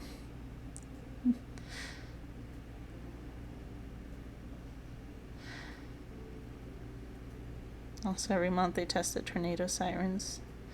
Oh, I'm sorry. I don't live in a tornado country. I live in Arizona. It's not very interesting. I'd say the worst thing would be monsoon season, but even that's not terrible. Ooh, this one is spicy. You can hear Stan's heartbeat stutter in his chest, and he coughs awkwardly into his fist. You dare not to make eye contact, instead lifting your head and shifting away from him. His touch is suddenly too much, and you thank the darkness of the room for hiding the redness of your face. Trying to wait it out, you silently crossed your fingers that the couple will get killed off any minute now. But instead, someone's pants start to come off, and your brain jolts you to the feet. Well, it's getting really late. Time to hit the hay. Yeah, agreed. Stan shuts the film off, and in the light of the mirror, you can see his face is slightly red, too. He doesn't seem mad or upset, so you relax a little, slowing down enough to take a calming breath. There's no use in being so nervous. And thank you again for the lessons today. My arms are sore, so I assume that means it's working. He grins, giving your shoulder a nice pat. Oh, definitely. Let me know in the morning if you still are. I've got some old tricks that could help. Good night, Stan. Good night, Peach. Call the caterers. I hear wedding bells. Oh, looks like this is actually working out. Snort, snort. What in the... When you open your eyes, you're being stared down by a fat, wet snout. Ah! Oink. Oh, Waddles, it's you. The plump pig is laying on your chest, and boy, he's a real hefty. Peach! Ah! You jolt up at the sudden voice from above you, sending Waddles falling from your chest onto your lap with a scree. You turn to see Mabel, all metal-filled smile and rosy cheeks, barely able to contain her glee despite nearly scaring the life out of you. Hey there, sleepyhead. It's lunchtime. Is it? What happened to breakfast? Glance at your phone tells you you've slept in past noon. Instead of leaving and letting you get ready for the day, though, Mabel sits down on the edge of the mattress with you and looks at you expectantly. So, how have things been going with Crickle Stan? Has he told you about feelings yet? Have you two kissed? Basil, is this you? You're not sure you would even tell her if either of those things did happen. I'm gonna be truthful. Well, no, neither of those things happened. Okay, maybe there haven't been any milestones yet, but things are going great, right? I wish we kissed. What do you think? Absolutely, definitely. I think you should tell him how you feel.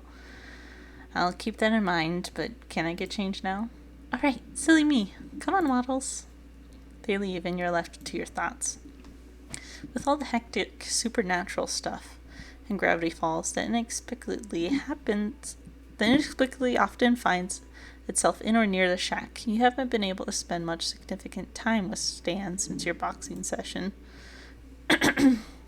You've only found short moments, like a late-night game of cards that ran longer than expected because by the end of it, you'd both just left the deck on the table as you listened to him tell a story about how this one time you guessed that was a significant amount of time. You just never really wanted those moments to end. Just yesterday, Ford came to you in the kitchen standing with a bowl of cereal in hand that he was apparently in the middle of eating, and basically gave you a condensed version of, if you break my twin brother's heart, I'll make you regret it. The bowl of cereal turning out to be 95% marshmallows did not make him seem any less intimidating. You're not sure why you did that. As far as you know, there's nothing official between you and Stan. Besides, Stan and Ford didn't even live on land anymore. They'll be setting sail again, exploring the seas and documenting the oddities of the world. From what you've heard about it already, it's intense stuff that keeps them on the move and untethered. And you're no expert, but your car's looking pretty close to done, meaning you'll be leaving Gravity Falls soon. All you can do is hope you're not leaving with any regrets. No. Heading out through the back door so you don't disturb Seuss's current tour, you round the house to where your car has stood still for the past 2 weeks. Sure enough, there you find Stan staring thoughtfully into the hood before he spots you and brightens. Hey, how's it hanging, Peach? Fancy finding you here. Fancy finding you here, outside your own house, where Ford told you me. What can I say? I'm unpredictable. Never know what I'll be up to next. The car's almost good to go, as far as I can tell. I'm planning to take her for a quick test run around town to make sure. Sounds fun. When do we go? Screw going home. I have a hot future husband. You ain't coming. You ain't coming. I don't want you inside if there's an explosion or something. There won't be, but it's precaution. Okay. But if you're free tonight, I figured we celebrate. Yeah, sure. What do you have in mind? Can't tell you. That'd just ruin the surprise. All you gotta worry about is yourself. Meet me back here in a few hours. And wear your best studs. Is he taking us out on a date? Stan shoots you a wink, twirling your car keys around his fingers before he turns and gets back in your car. Unsure why you couldn't go with him and hang out tonight, you wave goodbye and watch carefully as he revs the car to life. It works, and hey, no explosion. He gives you a thumbs up, which you return, and pulls onto the dirt road towards the town. A handful of hours later, and it's about time to get ready for your date. We called it a date. Stan got back to the shack a moment ago, and through the window you spotted Mabel talking to him outside. Though you couldn't figure out what they were saying, you laughed to yourself when she took his face in her hands, squishing his cheeks and looking him straight in the eye. A cute intimidation tactic, maybe? After rummaging through all the clothes you'd brought with you for your trip, you're relieved to find an outfit that fits the occasion. It's something classic, something flashy, something casual. I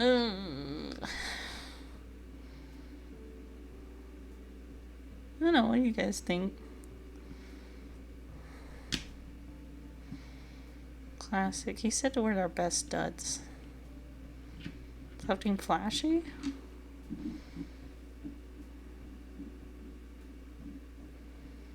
Ooh. Classic or casual? Yeah, I'm thinking classic. Feeling good about the outfit you chose, you head outside to meet Stan. You step onto the back porch and are met with his back to you, looking off in the distance. You're about to call his name when he turns in your direction. Your words die on your tongue, speechless at the sight of him.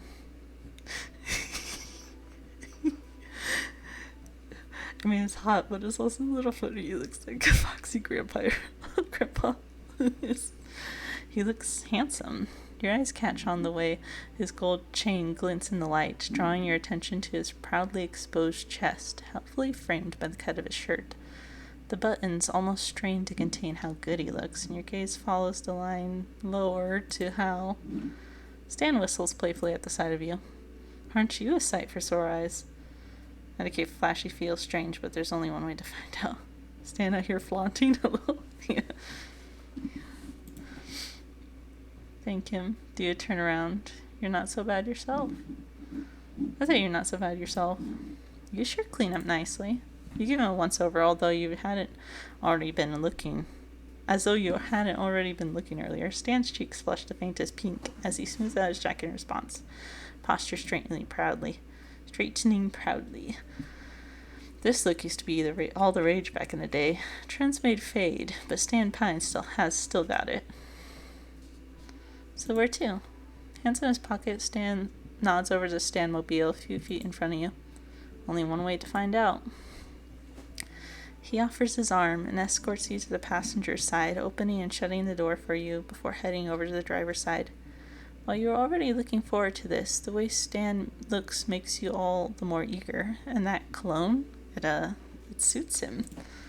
You watch him, thinking to yourself just how crazy this all is. Your brain is telling you to get a grip, but your cheeks are beginning to ache from smiling so much, and you can't bring yourself to mind. The El Diablo soon purrs to life, and you're on your way. Since you don't know your destination, you're not sure how long the ride will be. Not like you mind at all. Make conversation. You always this mysterious with your dates, luring them off into the night with the promise of a good time. Stan chuckles. Nah, only ones I like being around. Good to know. Besides, you should definitely know what to expect from a drive with me by now. The unexpected? Bingo.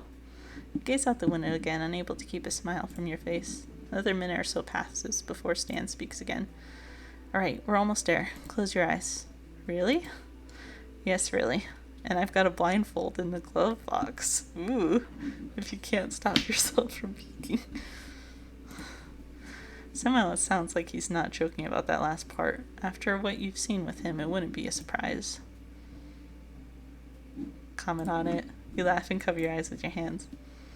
We can save that for another time. I promise I won't peek. You can't see, but somehow your instincts tell you he's flushed red from that. He laughs, pleased. It's just the perfect chance, Basil. What else am I supposed to say? Why does he have a blindfold in his glove box?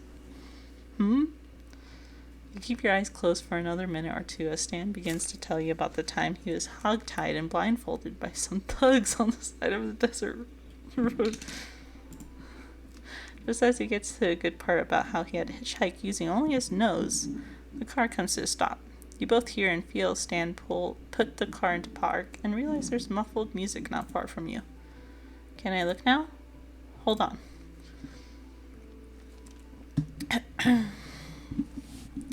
Stan exits the car and the footfalls tell you he's walking to your side. In a second he's there opening your door. Can I look now? Stan chuckles.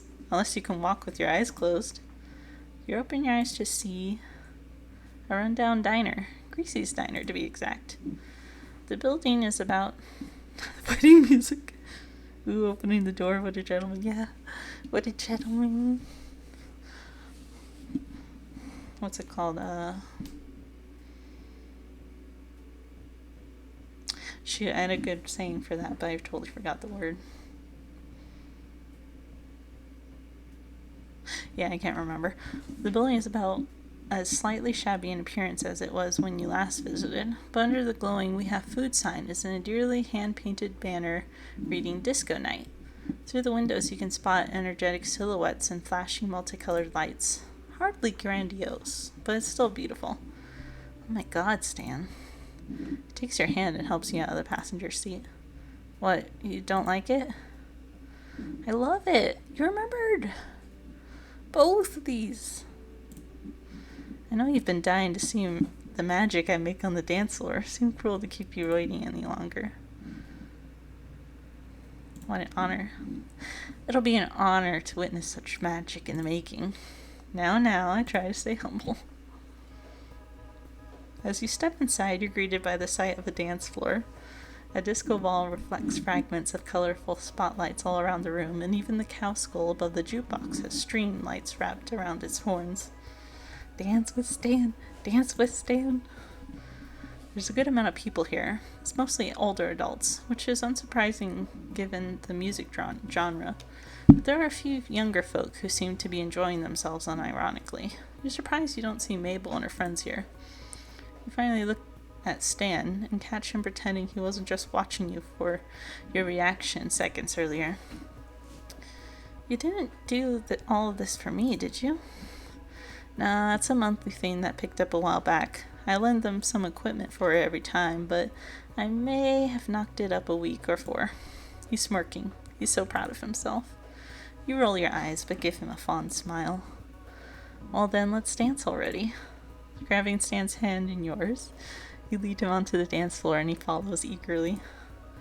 Alright, we can start you off with something easy. Nah, I need to see your moves first. Make sure you're the real deal. Got any requests then? Dab. Freestyle. Whatever will impress me the most. Make me swoon. Is that it? Swooning over Stan's? Stan assumes a serious pose, pausing dramatically before he busts into the cheesiest hustle move there is. My eyes! Stan laughs freely. Any other requests? Foxtrot's a thing, right? Can you do that? I'm not quite the young buck I used to be, but I still got some trot in me. And you dance. Before you know it, the song is passed. And then another and another.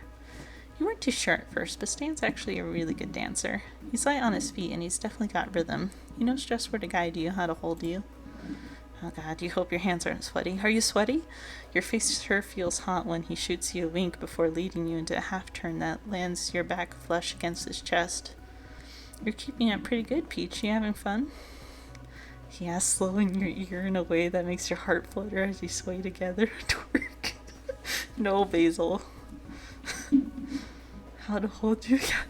Yeah, exactly, Red. I was like, oh, how to hold me? Only because I have such an amazing partner. I could say the same thing. Stan laughs, bringing you back to face him. But the song ends only seconds later, and he releases his hold on you. It's a slow song, and Stan raises his brow at you questioningly. I need to take initiative. Of course you want to continue. You know how... I was the one who asked my husband on our first date, and then on the second one. Sometimes you just gotta go for it, dude.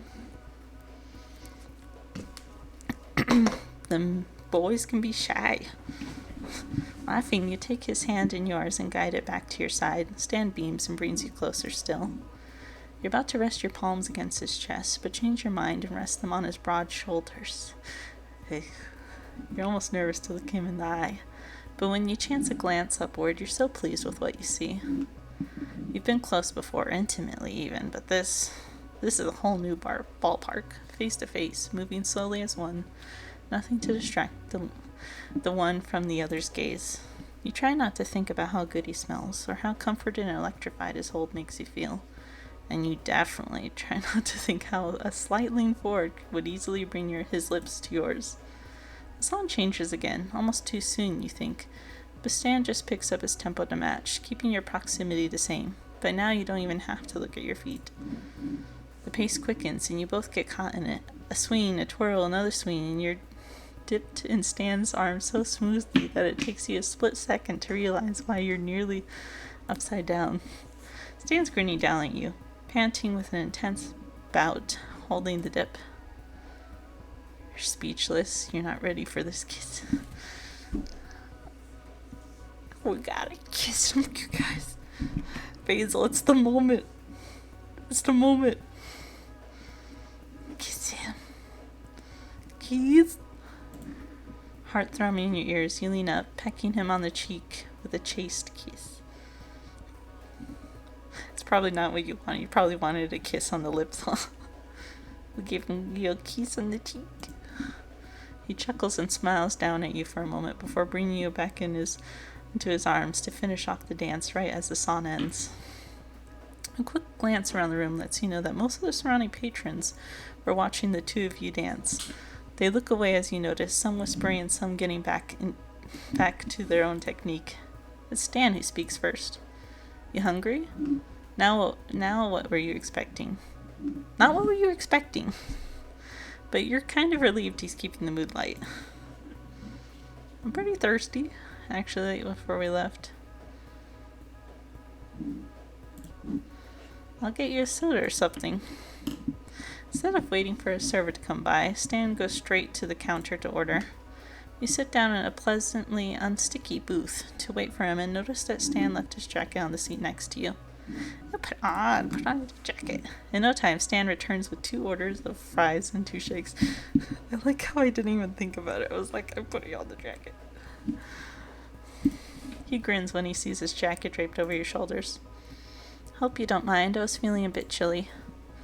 Nah, that one looks good on you, and it's not wet this time. He sits sliding in right next to you. It's been a long time since I just got fries and a shake from an old diner. Not usually something people my age do, I guess. You're different. They just don't know how to have a good time. There we go. True. They're all busy hating their spouses and drinking to forget. Oh dear. And paying taxes. Stan grasps his chest in mock horror. Don't even say that. It gives me shivers at the very thought. Ready to dig in properly, you take a fry and dip it into your chocolate shake. Stan, handful of fries ready to be shoved in his gaping mouth, looks at you like you just screamed bloody murder. What? Did you just... What, you've never tried it? No, of course not. It's delicious. Perfect mix of sweet and salty. Stan, you never dipped your french fries in shakes? I used to do that when I was younger, but now I don't because I'm an adult and now I'm boring. Stan frowns. Don't knock it till you try it. He scoffs, picking up a fry and dipping it into your shake instead of his own, and pops it into his mouth. His eyes widen as he chews, silent until he swallows. That's actually not half bad. Rub it in his face. Steal one of his fries. See the moment he's off guard, you reach over and snatch a fry from his plate. Hey, payback. Stan picks up your shake and takes a big ol' swig. Hey! He sets it back down, licking his lips triumphantly. He's missed a spot, though, and there's a bit of chocolate left on the side of his smirking mouth. You still do that? Your mom and dad judges you. Do it with Wendy's Frosty. When's the last time? I haven't done it in a long time. I think it's because... I don't know why. I need to do it again. It's fun. Wipe it off for him. Hey, Stan, you've got some... You lift your hand to his face and wipe the chocolate away with your thumb. Stan's breath hitches at your touch. When you absent-mindedly lick the chocolate away, he's nearly beet red. It's good, Basil. Trust us. It's yummy. You soon slip into that comfortable silence again as you survey the crowd and the couples on the dance floor. Everyone seems to be having a good time. It's nice seeing others enjoy something Stan helped to put on. It seems he does more good than he likes to admit to himself. When he's not doing crime sprees or getting arrested, at least. You did it recently when Wendy started doing the strawberry flavor and needed to make sure it passed the dip test, as you call it. Strawberry flavor. I don't think I've ever dipped fries in, like, fruit-flavored milkshakes. Have you ever had, Whataburger does a peach milkshake? Chick-fil-A also does a peach milkshake, but they got gross bits in it. I don't like fruit bits in my ice cream, but Whataburger doesn't have peach bits. But the peach milkshake is good.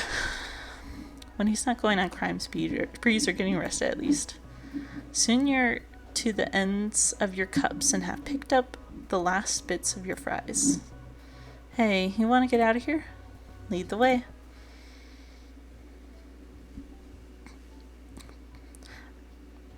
You actually don't like milkshakes, Basil.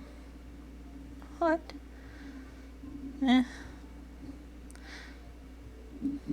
Soon you're back in the old Diablo, engine purring to life as Stan screeches out of the little parking lot and onto the main street. I like how we get into conversations about the food and drinks every time in this game. We obviously are like, I wish I was eating it. It's like drinking melted ice cream. I guess that's fair. As a child, I guess you wouldn't like what I would do. I'd actually like mix up my ice cream until it's like a little bit melty. And then I would like eat it. Like, I don't know why. But I like that consistency of the ice cream more, where I could just like drink it. That probably sounds gross to you. Sorry. With the way he drives, you honestly don't know how he keeps his car in such good shape, even with his mechanic skills. But eventually your speed becomes reasonable as Stan transitions from the asphalt road to dirt, and you're left to realize your quickened pulse isn't due to his driving, but for anticipation. You taking me for some late-night errands again? Nah, thought I'd just see where the road just takes... I thought you could just see where the road takes us. Put your Frosties in the freezer to make them like ice cream. Oh, so you're like I'm really, really frozen then. You know, for a small town, it sure is huge. Tell me about it. The forest is more of a trap than the shack. Well, I like it. I'm not sure if I could make it 30 years here. Stan grips on the steering wheel shifts, but his expression remains neutral. But I just love the feeling this place gives off, the atmosphere and everything. Stan scoffs. Oh no!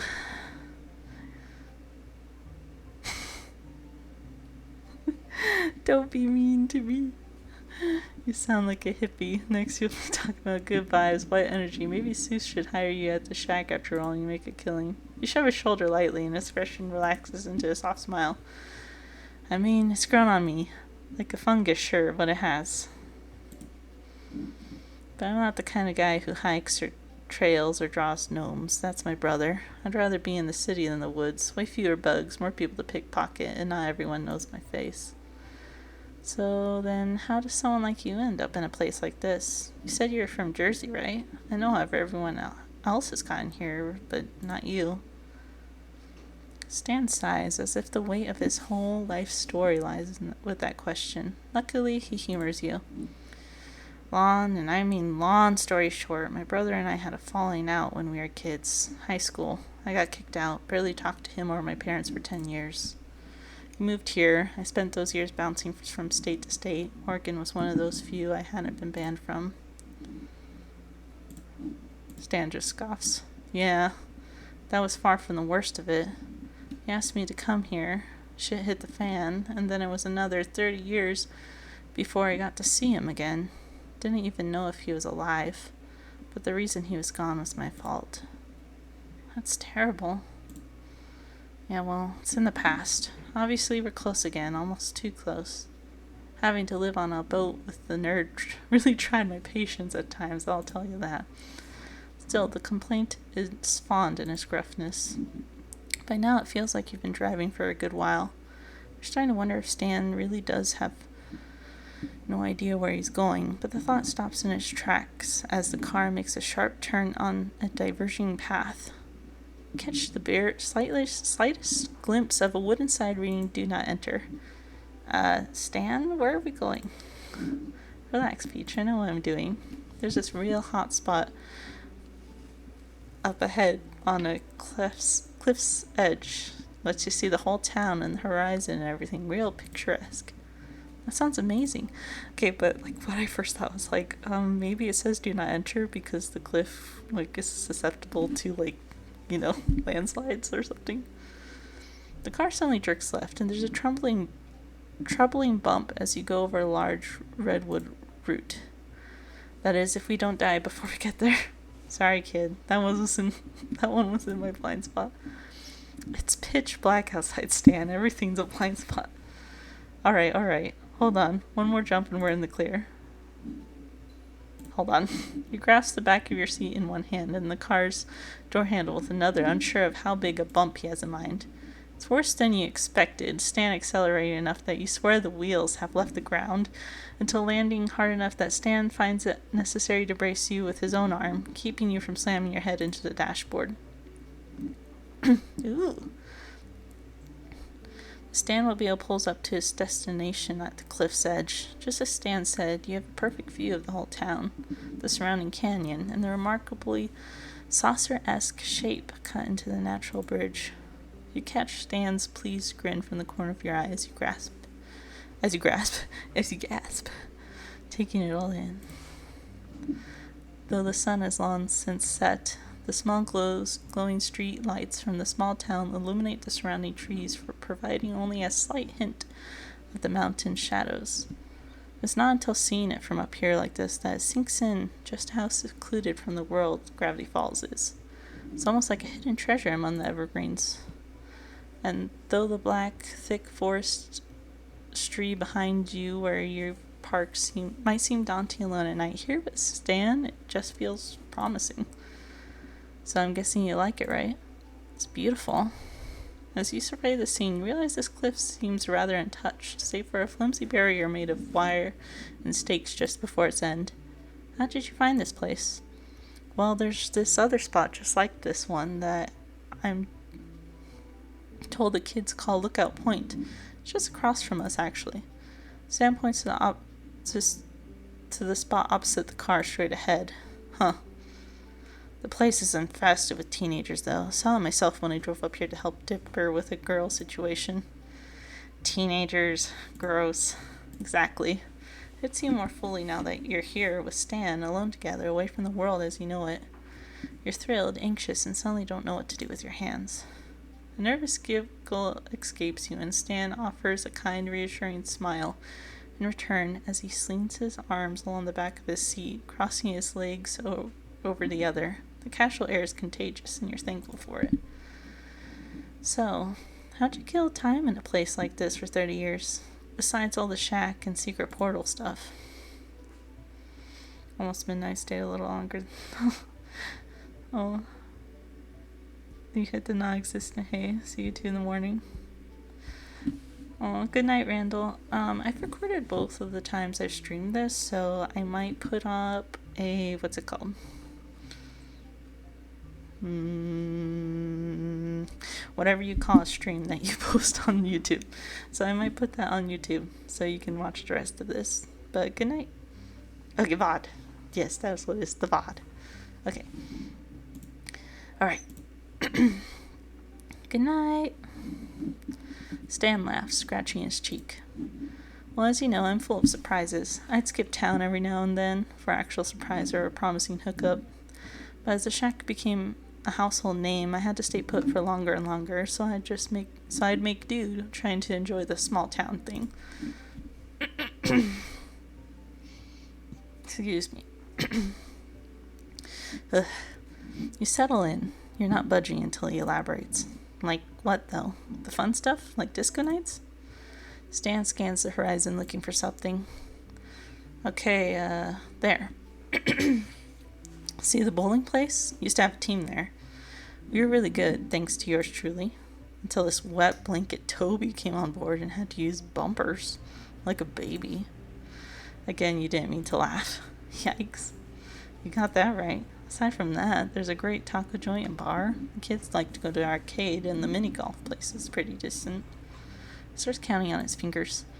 There's a mall, creepy animatronic pizza place, public pool, which I would not recommend, by the way, unless you're into sitting in strangers' filth. That sounds pretty dang fun, minus the filth part. Sounds like there's actually a lot to do around here. It's weird, ain't it? It's like you'll never hear about this place, but if the situation calls for it, pow! It's right here in town. FNAF. Yeah, Five Nights at Freddy's. You really like hearing Stan talk. About anything, really. The way he emotes with his hands, the grin in his voice, and the gradual increase of enthusiasm when he gets passionate, even about something small. And of course, he never fails to make you laugh. You can listen to him all night long. So you prepare to do just that, adjusting your legs into a more relaxed position. Nothing wrong with taking advantage of the legroom in these wide bench seats. What about the graveyard? Tell me about the graveyard. Probably means Chuck E. Cheese, but who cares? I think there was an episode about the weird pizza place with the creepy animatronics. Nothing special there. Not even that spooky. Sure, the grave of America's lost president is there. Something about a national treasure, but I went there myself for artifact inspiration. There wasn't even a decent headstone to steal. The factory on the cliff nearby. You know, I'm surprised that place is still even there. There used to be this attraction in the middle of town. This brat, Gideon Gleeful. Hold on, Gleeful? Like Bud Gleeful, the car dealership guy Gleeful? Yep, Gideon is Bud's snot-nosed kid. He used to run the scam that made money off the poor sucker's hopes and dreams by posing Gideon as a psychic. Oh no. It's just as tasteless as you're probably imagining. He'd even dance around and sing like a monkey in a tux. So what? I had a real monkey at the shack back then. Wore a hat and everything. Anyway, these idiots obviously ate it all up. He became my biggest competition and an even bigger pain in my ass. The old factories where they used to make his merchandise. What happened to Gideon? The kid had some realizations, I guess, like a lot of people in this town. Supposedly he's trying to get that silver spoon out of his mouth and be a normal tween like the rest of them. But who knows? I haven't heard about him this visit, so I can't tell you for sure. That must be a good sign. What about that weirdly shaped building? That's the club. You should look. Stan makes it through his next words laughing. That's the name, honest. You snort. Clever? The name might be questionable, but the place is nice enough to only let you in if you're rich. Only ever managed to sneak in there once. Bad vibes there, even for someone like me. Worst of all, the food was mediocre. Not the kind of quality I didn't pay for. There's a lull in the conversation, a moment where the both of you are simply admiring the view. It seems you've inched your way closer to Stan as he is speaking, because all of a sudden you realize that your leg isn't all that far from his. The reflection of the outside light on Stan's glasses keep you from being able to read his expression from this position. Okay, we're gonna scooch a little closer. You're very nearly closed the gap between you both, and it would have been smooth if not for the creak of patent leather seat as he shifted. Stan's grin tells you he noticed. Damn, time for a diversion. What's that water tower over there? Ah, that old chestnut. What's it look like to you? Muffin. Was it a muffin? Looks like a muffin. Not sure why anyone would choose that as a symbol for vandalism. Maybe it scares the hell out of anyone with a wheat allergy. Maybe it's a bran muffin. He wiggles his fingers like he's telling a spooky story. With extra raisins. You know, I almost died up there once. It's a real doozy of a story. You take the bait. Oh, do tell. And so he does, with his usual flourish, painting a picture of the time he and his great niece bravely scaled the tower and nearly got shaken from it by a video game character come to life. You find yourself with another chance to move closer.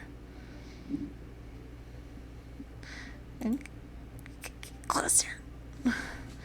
Stan's speech falters a bit as you inch closer and the side of your hand brushes his, but he continues when you leave it there. So, I say to Mabel, having just looked death straight in its dumb, ugly face. Finally, your thigh meets his, and suddenly he seems to have a pretty persistent itch on the back of his head because he can't stop rubbing it. And so, that punk Robbie learned his lesson eventually, but you know how his type are. I think I have an idea, yeah. Your eyes meet Stan's, and you hope to God he can't tell how your heart is hammering in your chest. Screw it, here goes nothing. You steel your nerves, moving and gently resting your head on Stan's shoulder, leaning into his side. You hold your breath as you focus on the water tower in front of you, worried about what look he could be giving you. Stan clears his throat, pulling his arm away from you, and for a moment the feeling that you had just crossed the line makes you mentally curse yourself, until he lets out an embarrassingly fake yawn, and his arm above his head, okay, so I'm guessing until he lets out an embarrassingly fake yawn, and our arm moves above his head and out, resting across your shoulders. There we go. Yeah. I think this sentence is missing something. You're so excited by his touch and your success that it takes you a moment to realize the yawn and stretch. He just used that old cliche. Moreover, it worked. Let him enjoy his victory. You can't help but giggle. What? Stan reddens, smiling sheepishly down you. You attempt to compose yourself. Nothing. You settle into your new spot in his hold, and he seems to relax a bit too. You're lucky you're so cute and endearing. Stan's chest puffs out at that with a laugh. Oh, you just said that out loud, didn't you? You'd be surprised at how little I've heard that before. Now that you're against his side, you really don't know what you do with your damn hands. Are you feeling a little extra sweaty? Curse these leather seats.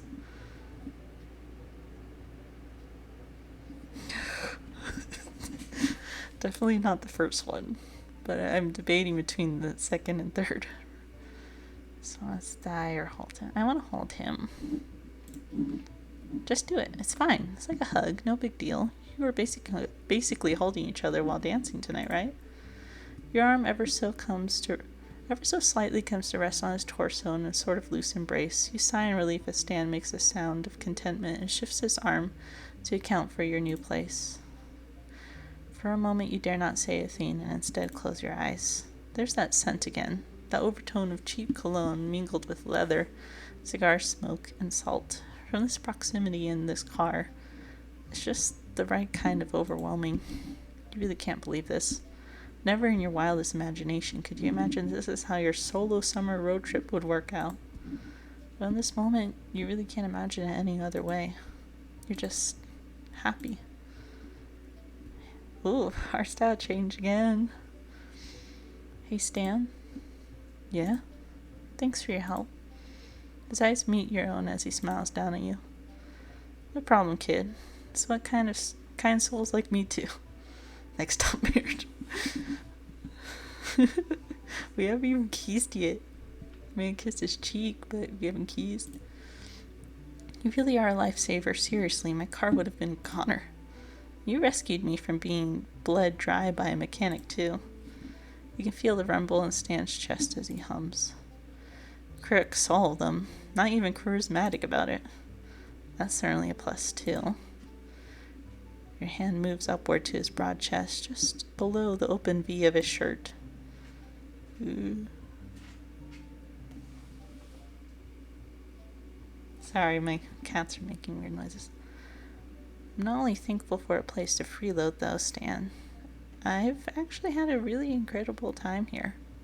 Seriously, I'm the luckiest person to ever be ripped out of the forest with their car, since it was by such a nice family. Better than a simple trip to the Mystery Shack, huh? Definitely.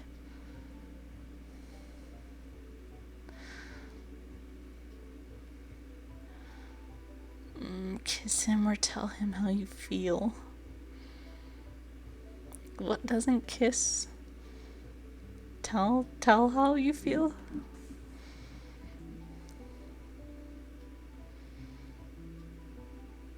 I'm gonna kiss him. You're about to lean in when Stan looks sharply up. Following his gaze, you spot twin lights on the cliff across from yours, headlights. Oh, great. Just what we needed. Guess we should start heading back. He offers you an apologetic smile.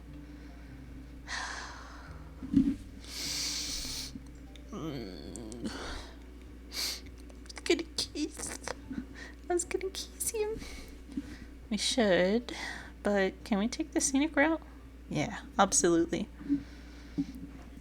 Luckily, the scenic route is also the long way home.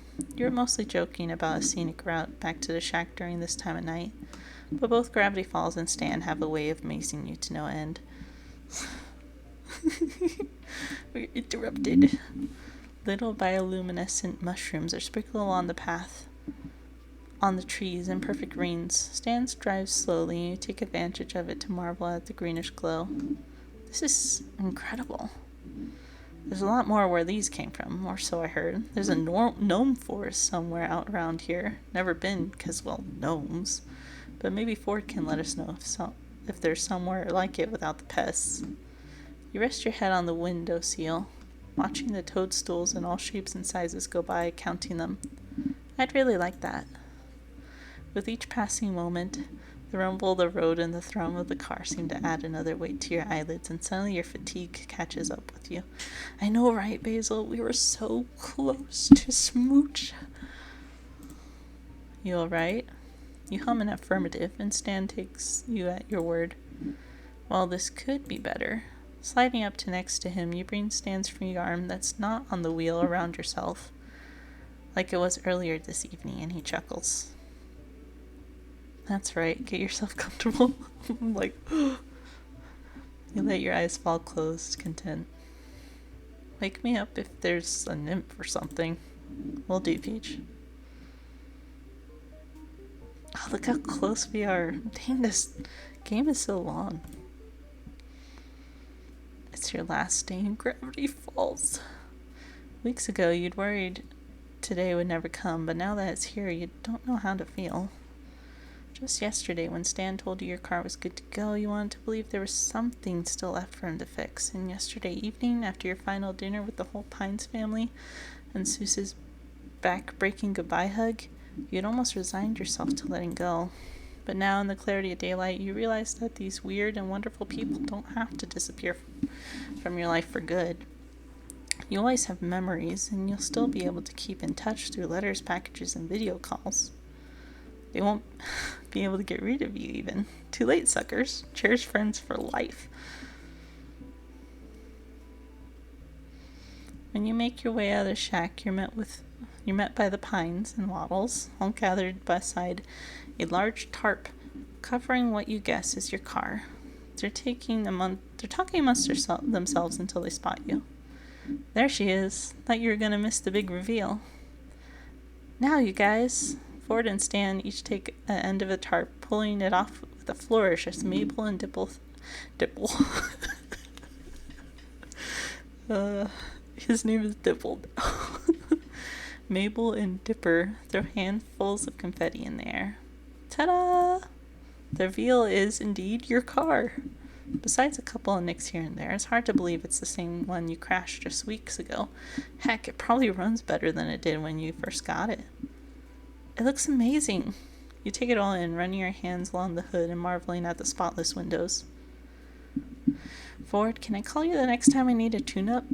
If this is what happens when you use that magnet gun, I might ask you to tow my car more often. Yes, well, perhaps we can find a middle ground. Hey, no love for me, huh?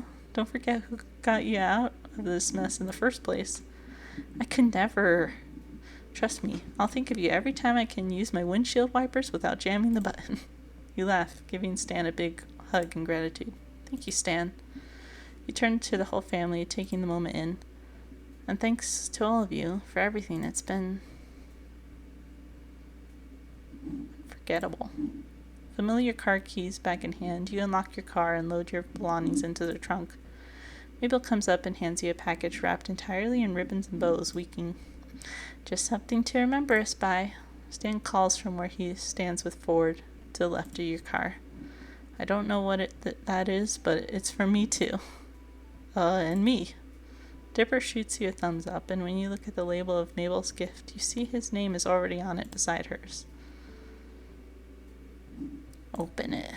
You're about to pull out the ribbons, but Mabel chides you. No, you gotta open it on the road after you leave. Or, well, after you stop at the rest stop, because you're driving. Please don't get into another accident. You tuck the gift into the trunk on top of everything else, making sure it'll be safe from being crushed. After Mabel, Waddles comes up to you as well and snorts up at you. You give the little guy a loving pat. You're gonna miss that pig. You're really gonna miss Gravity Falls too. I don't know what to say, except I guess you're about to say goodbye when Stan interrupts you. Hold on, I've got one more thing to say before you go, and kids, you head on in first. You too, Sixer. Give us some time alone. Ooh, that was about to be like, are we leaving, really? I gotta show her some kinks with the engine. Mabel owes as she leaves, accompanying Dipper and Ford back into the shack. You think that was altogether too easy, and Stan must think so too, because he turns back to the shack's visible window just as Mabel peeks out from the side of the window pane. Alone, Mabel. Mabel disappears from the window, and Stan turns back to you. Well, it's been a couple of weeks, huh? Gotta say, I'm usually on the other side of this conversation. If there's a conversation at all, that is. Look, I've never been any good at this stuff, so I'll just cut right to the chase. If this was just a summer thing, I get it. I really do, but if it were more... It's more, Stan. It's more. Stan laughs with relief. Really? I mean, of course, really. I'm a fantastic catch. You looked out with this one, kid. Honestly, Stan, you're not wrong. You don't come off as the long-distance type. I was afraid to ask, so I wasn't sure I had the guts. But I'm glad you did. Yeah, well, you know, there's still a few things I could get a better hang of. Give him a warm look of your own, letting your fondness show, and Stan flushes under your gaze. Well, I guess I should give you my number. Wait, you already have that,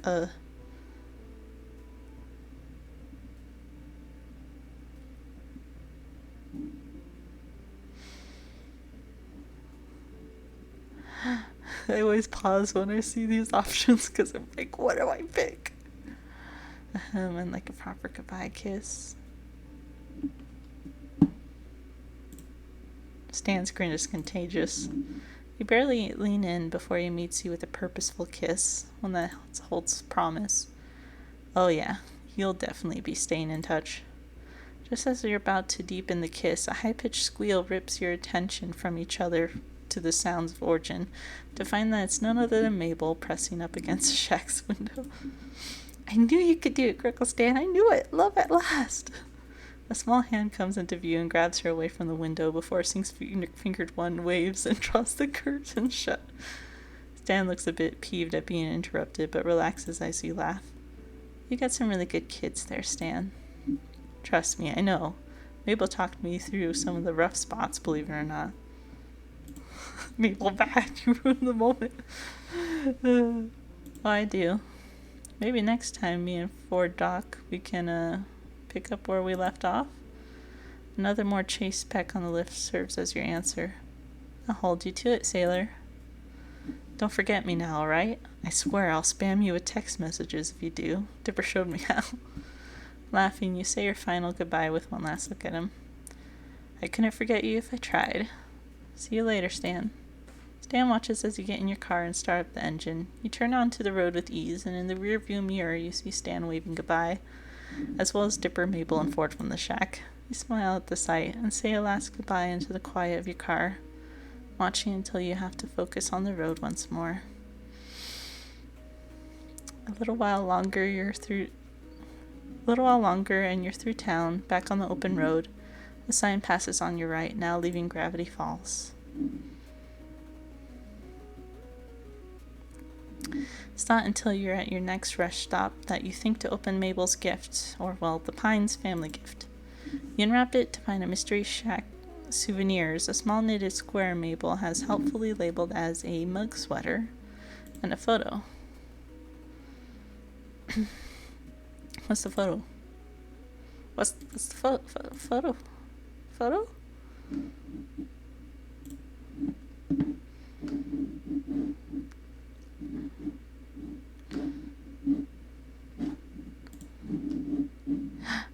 I don't think I got the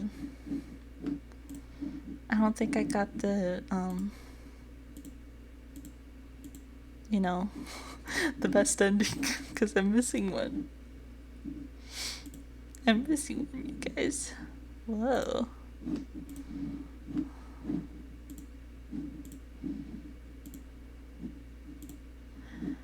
Gosh dang it. I'm missing one. This makes me so mad. I'm such a completionist when it comes to dating games. I'm like, ugh. Yeah, it's over. I missed something, so I might pop back. I could also do a Stanford run if we want, but man, this was really nice. I haven't had a dating game this well in like a long time. Hope you enjoyed it. Yeah, that was awesome.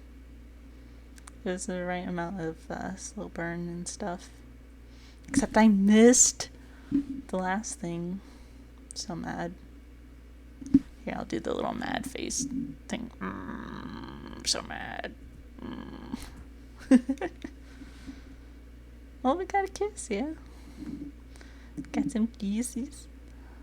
2 kisses, actually. Because we kissed him, then we were interrupted, and then we kissed him again. So, yeah.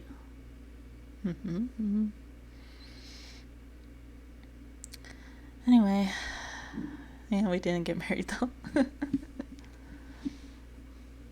Sad. Well, maybe that's a secret ending. Get married.